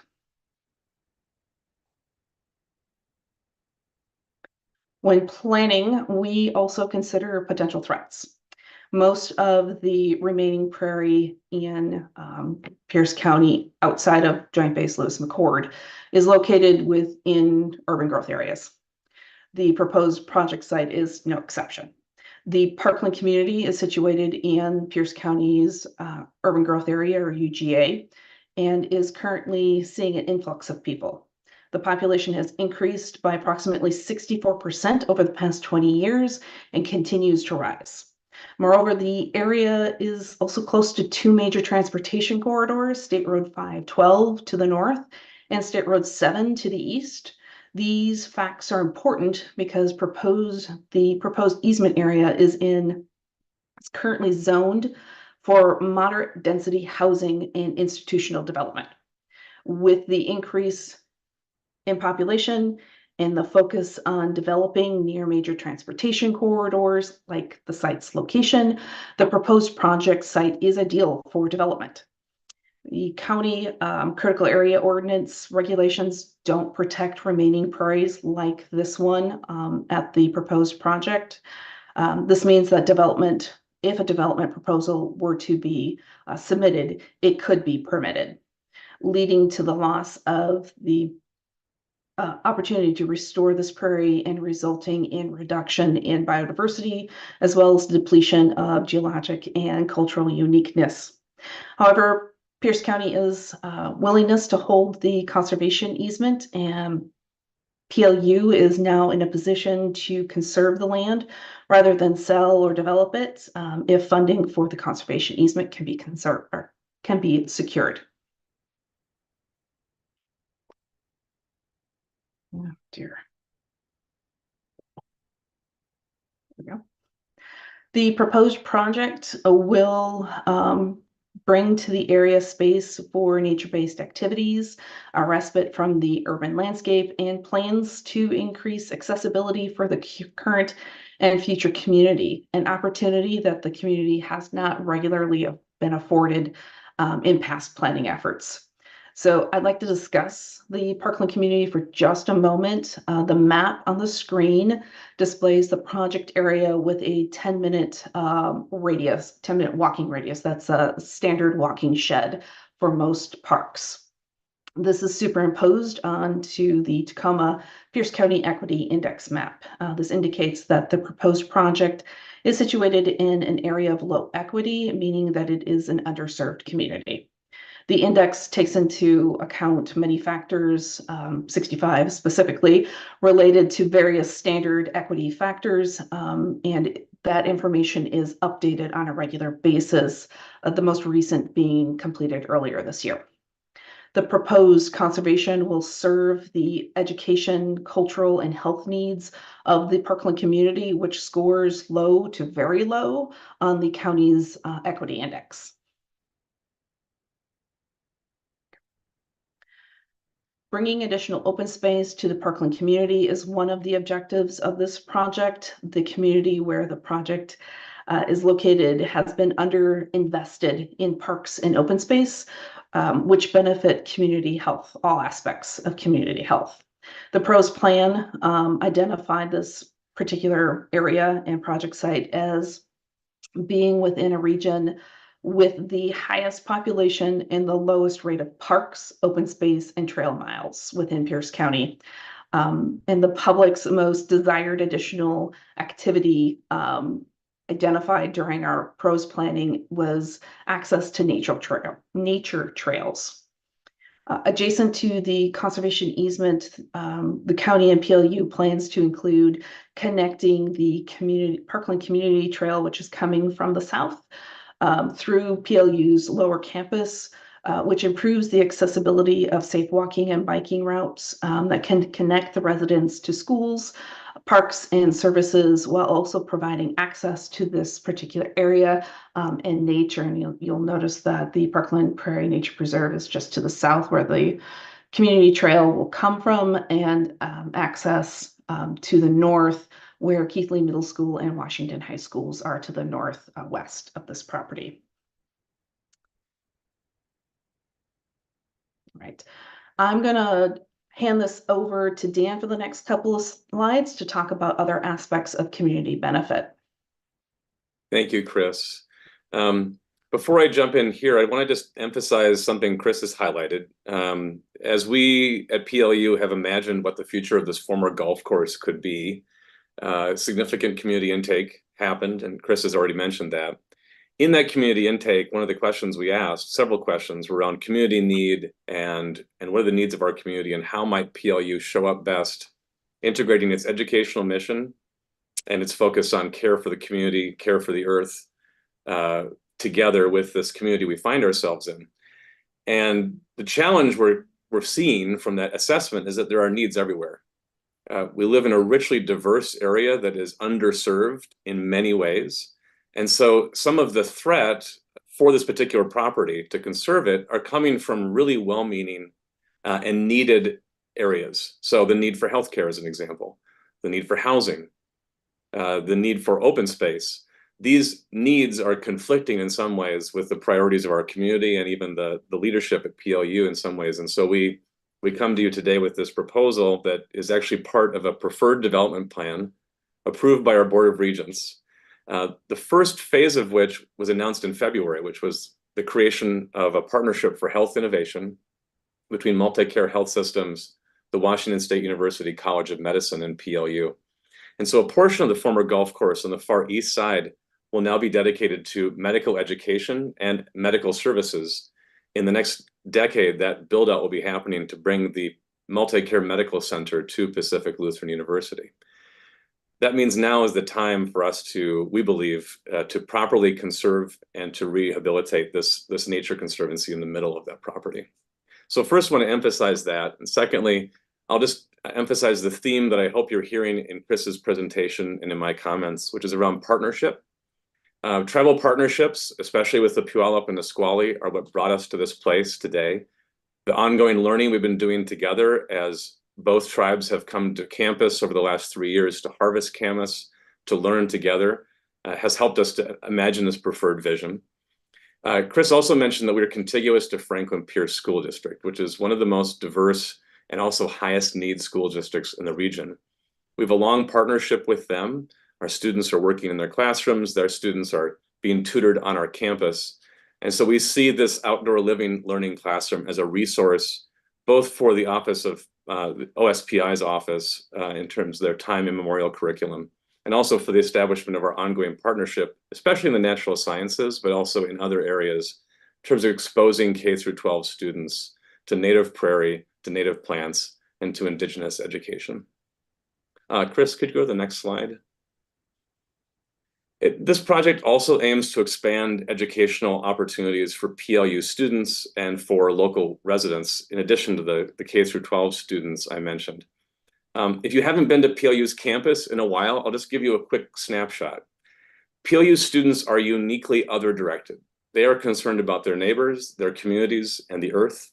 They're concerned about asking challenging questions and leaving the world better than they found it. Our students are also highly representative of our local communities. So 50% of them identify as students of color. Over 40% are the first in their family to go to college. And over 40% are Pell eligible. So we have a high financial needs student body who is uniquely engaged at the local level. And we have students already across disciplines engaging in this outdoor classroom, courses from the humanities, the natural sciences, the social sciences. We see this conservation easement and the conservancy as a way to expand those efforts. In addition, we have about 100 students annually participating in invasive weed removal and native plant propagation throughout our biology classes, upper division botany, and ecology. Again, doing that without any external funding or support. And so we see this as an opportunity to expand those efforts through a formal easement and through a formal conservation area. Chris, Dan and Chris, I do need to just mention we are over time. So if we can go ahead and wrap up and then give the evaluators a bit of time for some question answer.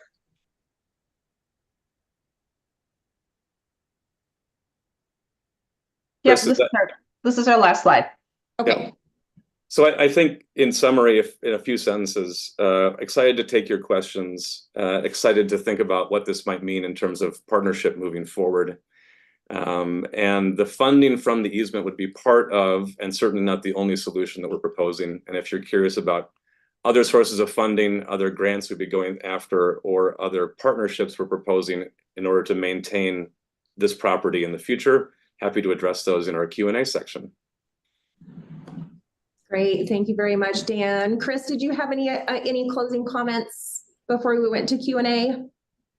Nope, I think we wrapped up nicely.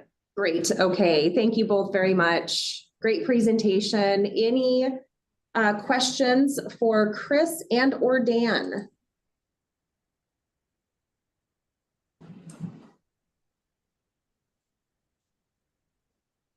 Go ahead, John.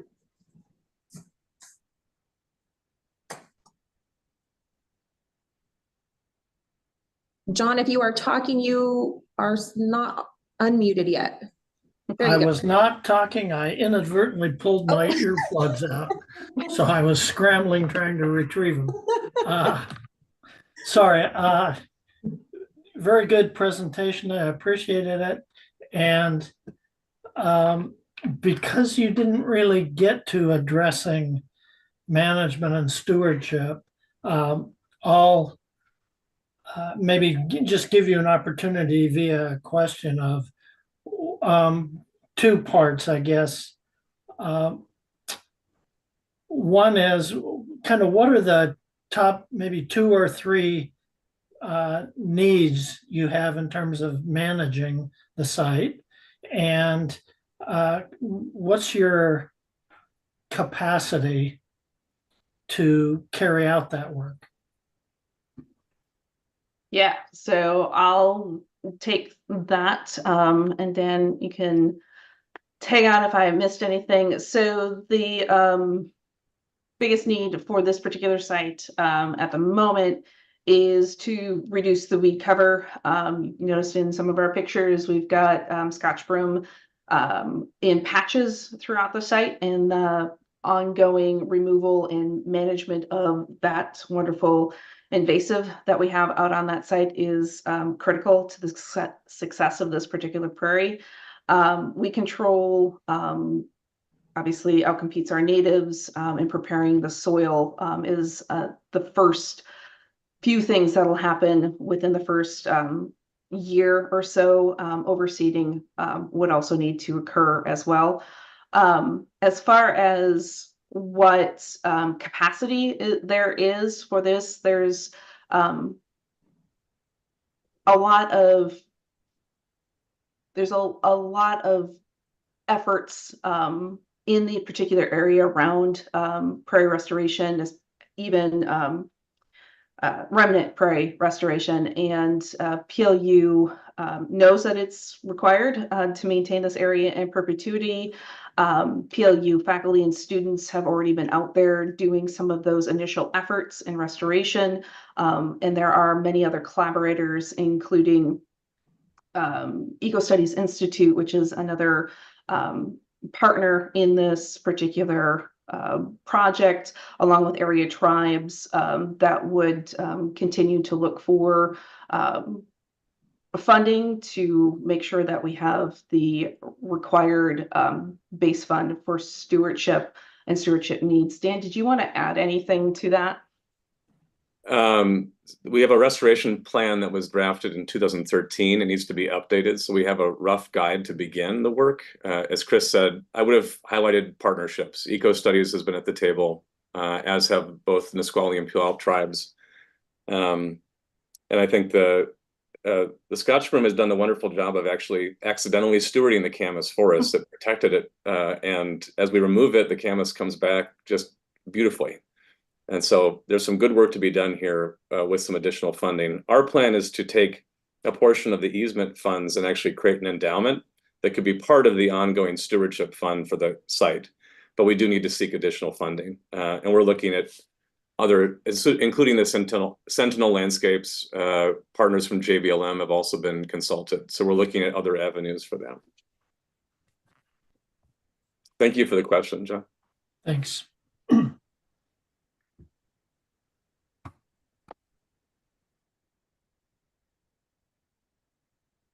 Thank you, John. See, and I did not take myself off mute. So go ahead, Lincoln. So thank you guys for the presentation. I do have a question about the purchase price of the easement, which seems to be $3 million for a 10-acre easement. I'm just wondering Is that determined by appraisal, or how did you get to that value? And also actually the contents of the easement, how restrictive is it going to be? Right. So the price was derived from a not a full appraisal, but appraisal opinion that was completed within the last 6 months. Our appraiser came back with an amount, and it was close to this $3 million mark. For the 10 acres, this particular portion of Pierce County is highly desirable for many different reasons. I'm sorry, I forgot the second question. It was just about the easement itself and what's going to be restricted. Right. So county typically requires that the conservation easements remove development rights to the property. So no standard development, no creation or other impervious surfaces beyond what's already there, which is none, as well as limiting the type of use of this property to passive. So the amount of trails that would run through this would be limited to those areas of greatest disturbance that we would identify with a baseline report. That's great. Thank you. Great. Thank you, Lincoln. Any other questions for Chris or Dan?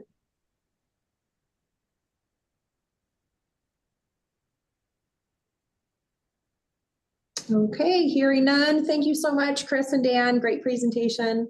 Thank you. Good to see you. Okay, and on to our last presentation of the day. And that is going to be Department of Fish and Wildlife's West Weiser Lake.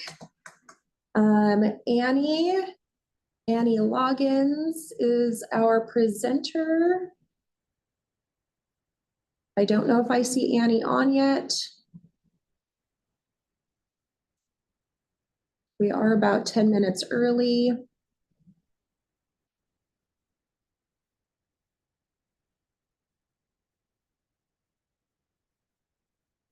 Does everybody want about a 5-minute break?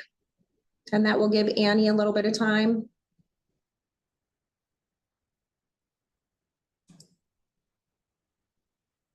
Sounds good. Okay, 5-minute break. John, did you have something? I see your hand up. Yes, I have a question. Process-wise, can you remind us of when we're done with the last presentation, are we going to have kind of a wrap up, a summary? Yes. Okay. Yep, so after the last presentation, I will have a little closing statement to close out the evaluation for this category. And then we will close the meeting, and then just the advisory committee and myself and RCO staff will be on. So yes, we will have that debrief. Okay, great, thank you. You're welcome.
Okay, we are back.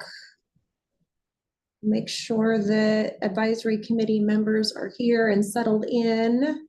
I see that we have Annie with us. Hello, Annie.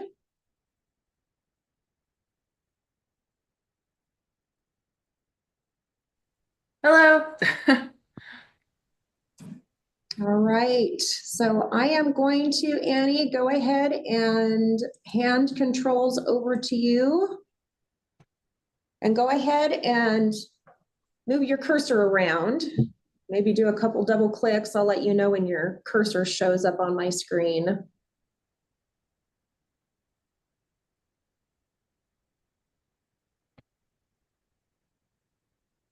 There you go. And then you could try advancing your slides. Okay, it looks like you have controls. Oh, I was just about to say I didn't do anything, but maybe it just had a delay. There it is. Yeah, it kind of catches up to itself when it finally catches on. So, okay. I will hand it over to you, Annie. Oh, okay. You ready? You ready to go now? We're ready. Great. Okay. Well, hello, everybody. Thanks so much for having me. My name is Annie Loggins. I'm the Whatcom Wildlife Area Manager here at the Department of Fish and Wildlife.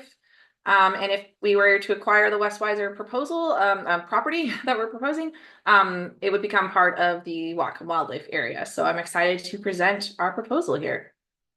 This is a view from the property with Mount Baker in the background. Mount Baker is to the east. And everywhere that I've got a photo, I've noted that it's from the property and where it was. You can kind of get a little bit oriented to what we're looking at. See if that will, there we go. Oh, nope. Okay. Okay. So I've got a little bit of context before we get into the specific criteria. This property is 117 acres. And it is around 3 miles from Linden, Washington. It's also quite close, about 5 miles from Ferndale.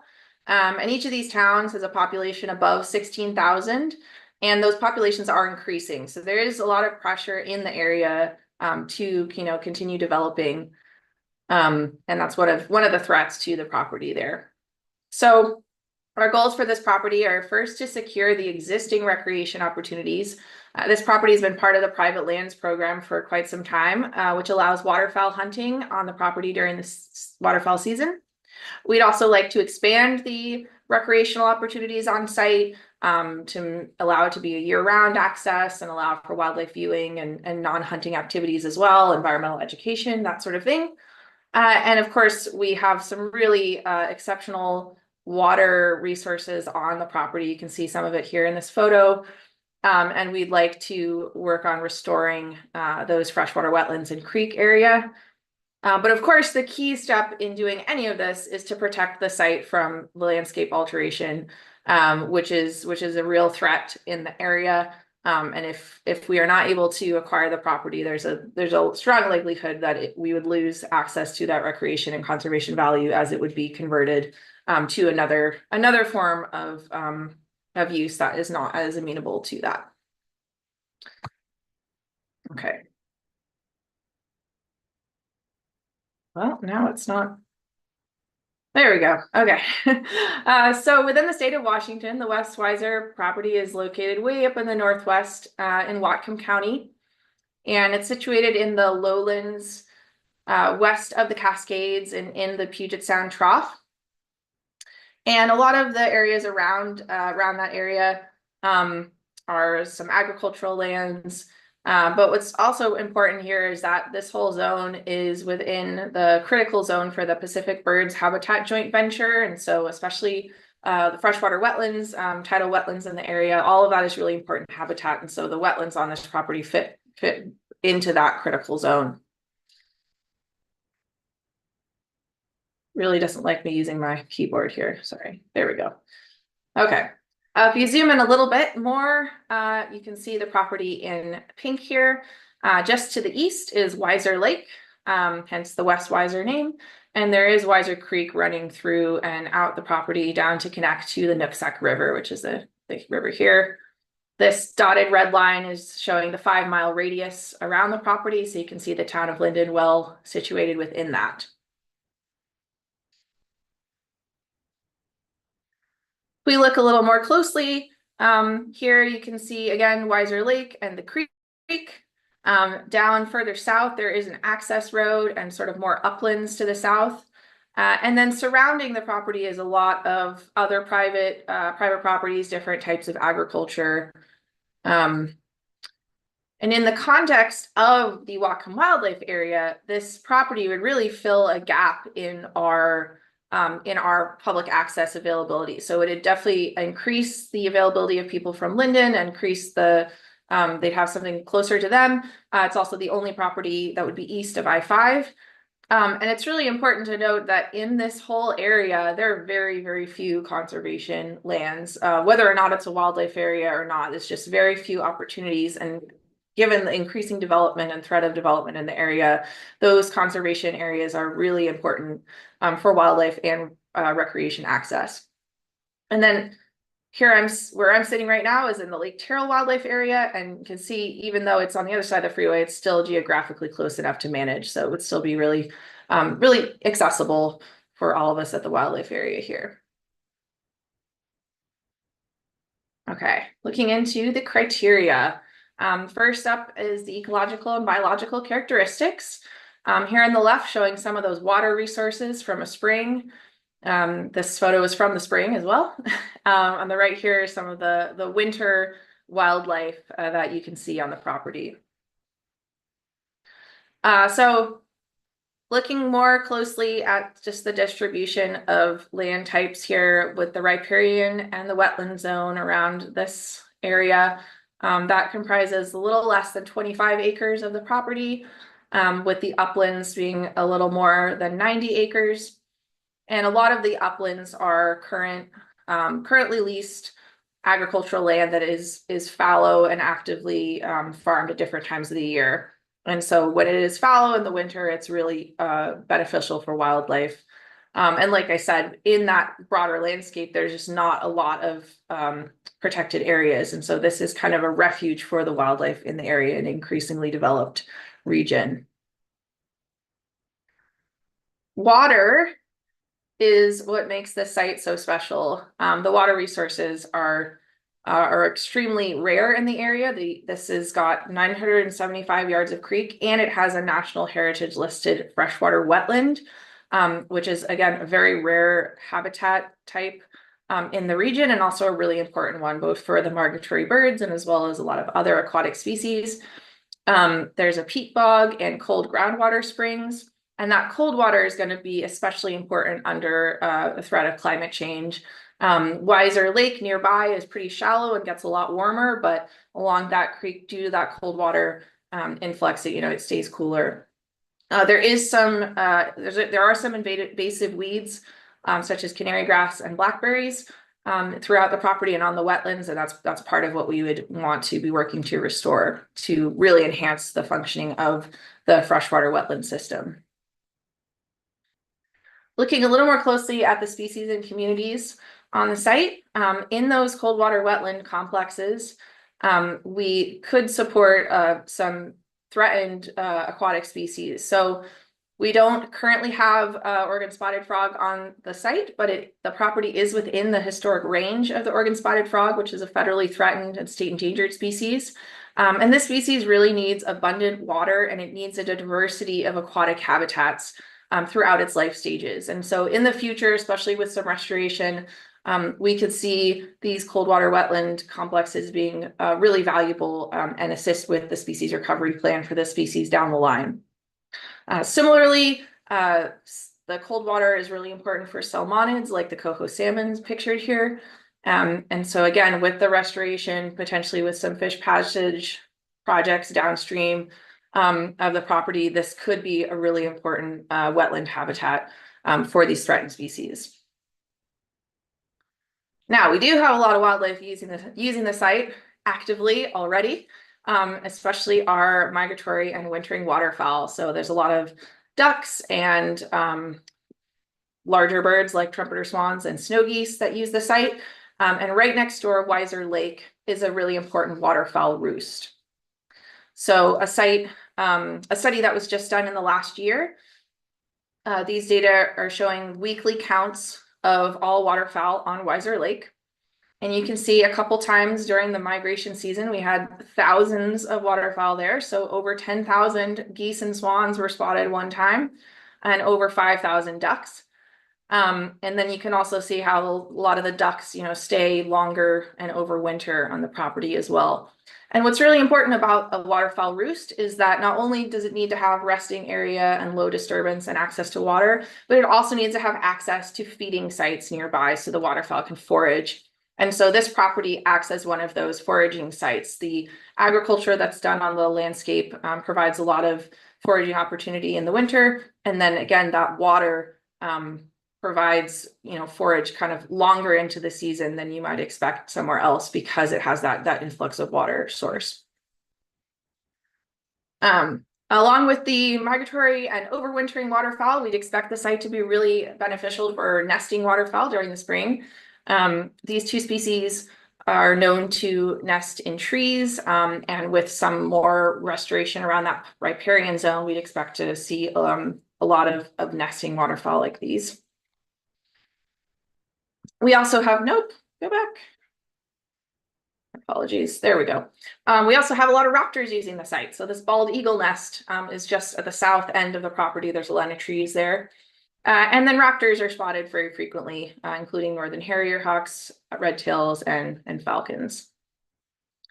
And finally, there's a lot of potential for pollinator habitat on the site. This map is from the Pacific Northwest Bumblebee Atlas, and the little white circles are showing where the western bumblebee was detected in recent surveys. And this is a candidate species for listing. And it's important to know that they really haven't done a lot of surveys up in the rest of the county. So we don't actually know if these species might be detected up here. But what's interesting is that they were detecting the species even in developed and roadside areas, in meadows and grasslands, and in agricultural areas. So it seems possible that in our site at the West Weiser property, especially with some increasing native species abundance, we could support some of these rare pollinators. All right, moving on to the planning and community support.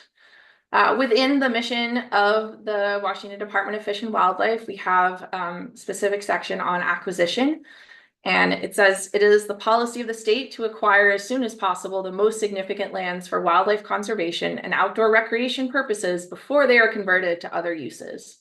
So acquiring this property meets both the conservation and outdoor recreation goals that we have, and it fits into our strategic plan as well. It fits into the Washington Comprehensive Wildlife Conservation Strategy and the Lands 2020 vision. And even within the Whatcom Wildlife Area Management Plan itself, we have an objective to acquire more properties in the area and enhance the recreation and conservation potential in the area. On the local scale, we also have the support of the Washington Waterfowl Association due to the history of waterfowl hunting and our commitment to continue that if we were to acquire the site.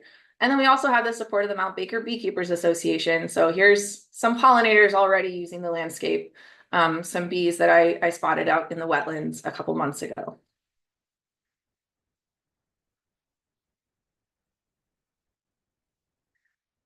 So with that agricultural lease that's active on the property, this is for silage and corn for a local dairy farm. Like I mentioned, it has seasonal benefits to wildlife. And with our desire to continue using that, maintaining that lease for the benefits to wildlife and as a management tool, we have the support of the agricultural community, which is really important in that region. Again, it's very, very agriculturally focused area. What's also worth noting here is that the irrigation ditches, due to the history of agriculture, means that we would have the ability to control the water access a lot in the site, and that could really benefit our different objectives and goals for the site in the future. Like I mentioned, the waterfowl hunting is an existing activity on the landscape and something that's very highly valued in the private lands program. The sites that are available for hunting are fully utilized, and it is a popular site and a popular activity there that we don't want to lose. So the biggest, the most important reason why we really want to acquire this property is to prevent losing what we already have there. So If you look at the site, this is at the end of the winter. There's a lot of water. There's a lot of leftover forage available for waterfowl and a lot of open space. That's what it looks like with the current agricultural use on it of the annual crops. But the property is on the open market and it's vulnerable to development. And there's a lot of pressure in the area to convert it from that type of agriculture to the one below, which is a perennial crop just on the border of the property. This is a raspberry farm, and it's not at all useful to wildlife and definitely not in the way that the other landscape is. And we would lose both our recreation opportunities and the existing waterfowl resources that are there. The other thing that's important to know about perennial crops like the blueberries and raspberries is that they're much more water intensive. So converting to that type of land use would degrade the wet meadow habitat, the wetland ecosystem there, and potentially even decrease the water input into the creek as it's flowing out. And so we really value this site for what it has already and what we think it could have in the future. And we really don't want to lose it to this threat of land conversion. Okay, so what do we plan to do with the site? What are the benefits to the community? On to community benefits and public access. This is a view from the south entrance road that I showed you before, which we think would be a really good access point for the public, as you can kind of look out over the property. I showed you this map already, but just to note that there is a bus stop right here on the edge of Weiser Lake, and I clocked it from Google Maps, and you can get to the property in about 30 minutes from downtown Linden using public transportation. So it's really close, it's really accessible for people to use. Of course, we would like to continue the waterfowl hunting, as that is already a very highly valued activity on the property. At the moment, there are 3 blinds that can be reserved and used. We could expand that to 4 sites, and basically it's broken out so each group has its own site to hunt. We'd also like to expand the recreation opportunities into year-round wildlife viewing opportunities. This photo is from the Skagit. We don't have quite the scale of that range at the property, but we do have a lot of waterfowl there, as you saw from those numbers of Weiser Lake. And this could be really valuable for local photographers, wildlife enthusiasts, as well as just people wanting to get an escape from town and seeking the solitude that a natural conservation area provides. A couple more potential activities we could have in the site is, like I said, we have this access road here. We could put in a parking lot and a picnic area so you can get that view for people visiting. We could consider where we could put wildlife viewing trails. We have to consider limitations during the hunting season, of course, and then we'd want to make sure we weren't impacting restoration of the wetlands. But that's why we could also consider a wetland boardwalk to minimize those impacts. There's a lot of environmental education opportunities. Like I mentioned, it's really close to Linden. It could be great for school groups to come and check out. And it could also just be a really good example of those sensitive freshwater wetlands and showing how those are functioning and how important those are to the ecosystem, because they are so rare. Finally, talking about the management and stewardship. Like I said, this would become part of the Whatcom Wildlife Area, which means it would be incorporated into our management plan, which outlines our future objectives and also, current capacity and strategies. The photo here is showing some of the invasive species we'd hope to control, specifically the reed canary grass and the blackberries, and then a couple examples of the animals we're hoping to steward. Looking at those freshwater wetlands a little more closely, we do still have a lot of invasive species in there, and we'd like to start our restoration process with removing those invasive species. In 2023, we did tests of mechanical treatment of canary grass that seemed to be effective. And so that would be what we would start with in our restoration plans. And then we would work with our partners, engineers and experts to develop a vision of what we'd like to see in our future freshwater wetland environment, and how that would be complemented by public access to those areas. This is what the site looks like right now from last week. So this is some of that silage that I mentioned. So sometimes it's a silage, sometimes it's corn in the agricultural lease. And we'd really like to continue that and use that as a management tool. So having an agricultural lease on the property actually enhances and expands our staff capacity to meet habitat goals. It helps provide the waterfowl habitat. It helps reduce those invasive weeds.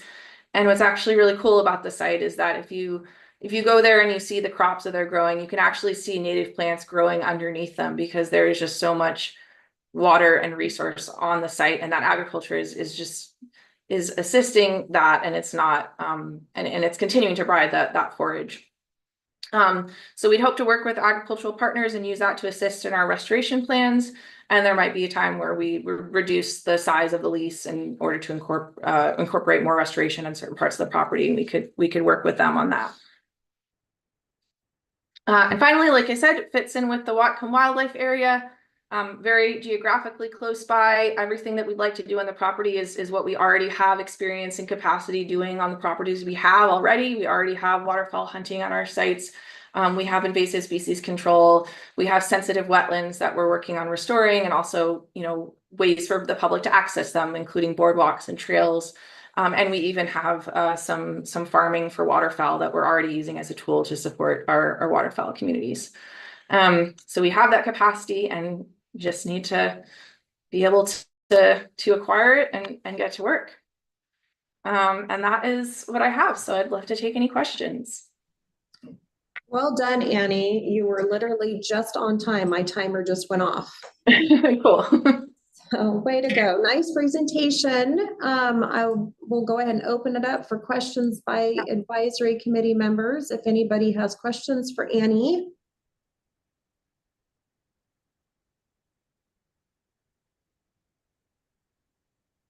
We'll start with Joe and then go to Dave. Hi, Annie. Thanks for the presentation. In your presentation and in the project description, you mentioned a high priority national heritage freshwater wetland, and I was wondering if you could tell me a bit about that designation. I honestly I don't know the history of that. I just know that when we were looking up in the National Heritage Site, it was within that designated area. And I think it's those types of ecosystems that are very rare and very significant, and that's my understanding of why it was listed and fit in the map when we pulled it up under the National Heritage Site. Okay, so natural heritage, not a national database. You're talking about Washington Natural Heritage?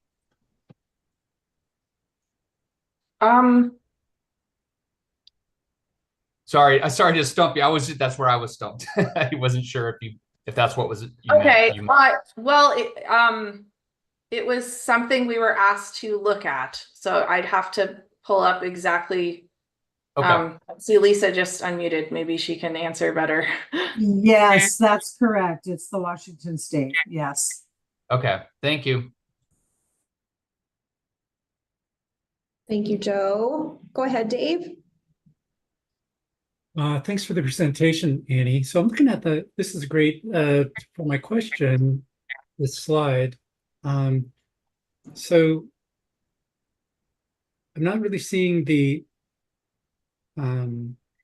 there's stream right on the site, and I was just wondering about, are you going to be enhancing the riparian zone to a certain width along that stream all the way through the property? Is that kind of the goal? I mean, it looks like we have some trees and shrubs over about half of the property along water course.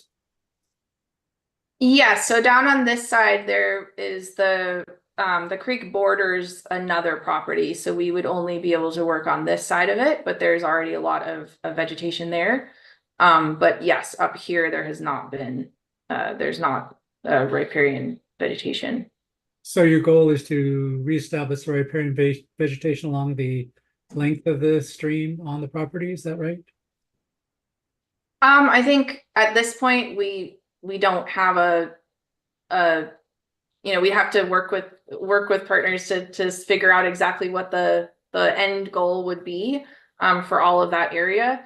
We would start with the invasive species because that's the more pressing one in the area that already has established vegetation.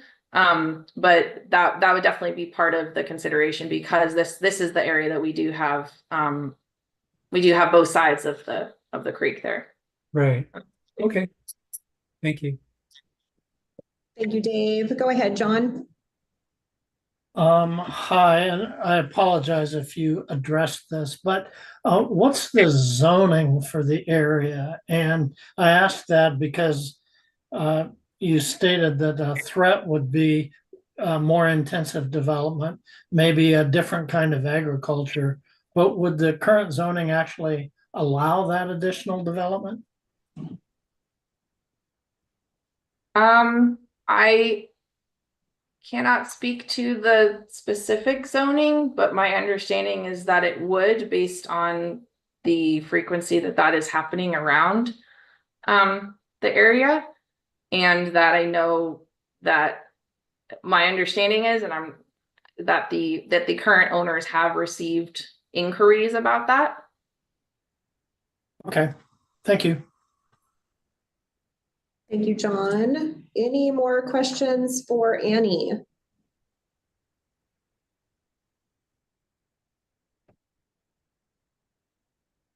Okay, seeing none, Annie, thank you so much for your presentation. Thank you so much for having me. All right. So that was our last project of the day. That finishes up the urban wildlife category. So for those of you who have been watching via the YouTube live stream, you've been watching the 2024 evaluation meeting for the urban wildlife habitat category of the Washington Wildlife and Recreation Program. We're finished with today's evaluations where state and local agencies and nonprofit land conservancies have presented project proposals for funding in this grant category to acquire and conserve habitat land in proximity to a metropolitan area in Washington state. The governor and legislature will consider funding these projects during the 2025 legislative session. Feel free to join us tomorrow when this team of volunteers will evaluate project proposals in the critical habitat category of the Washington Wildlife and Recreation Program. To learn more about Recreation and Conservation Office and our grants available in Washington state, please visit our website at www.rco.wa.gov. And thank you so much for joining us.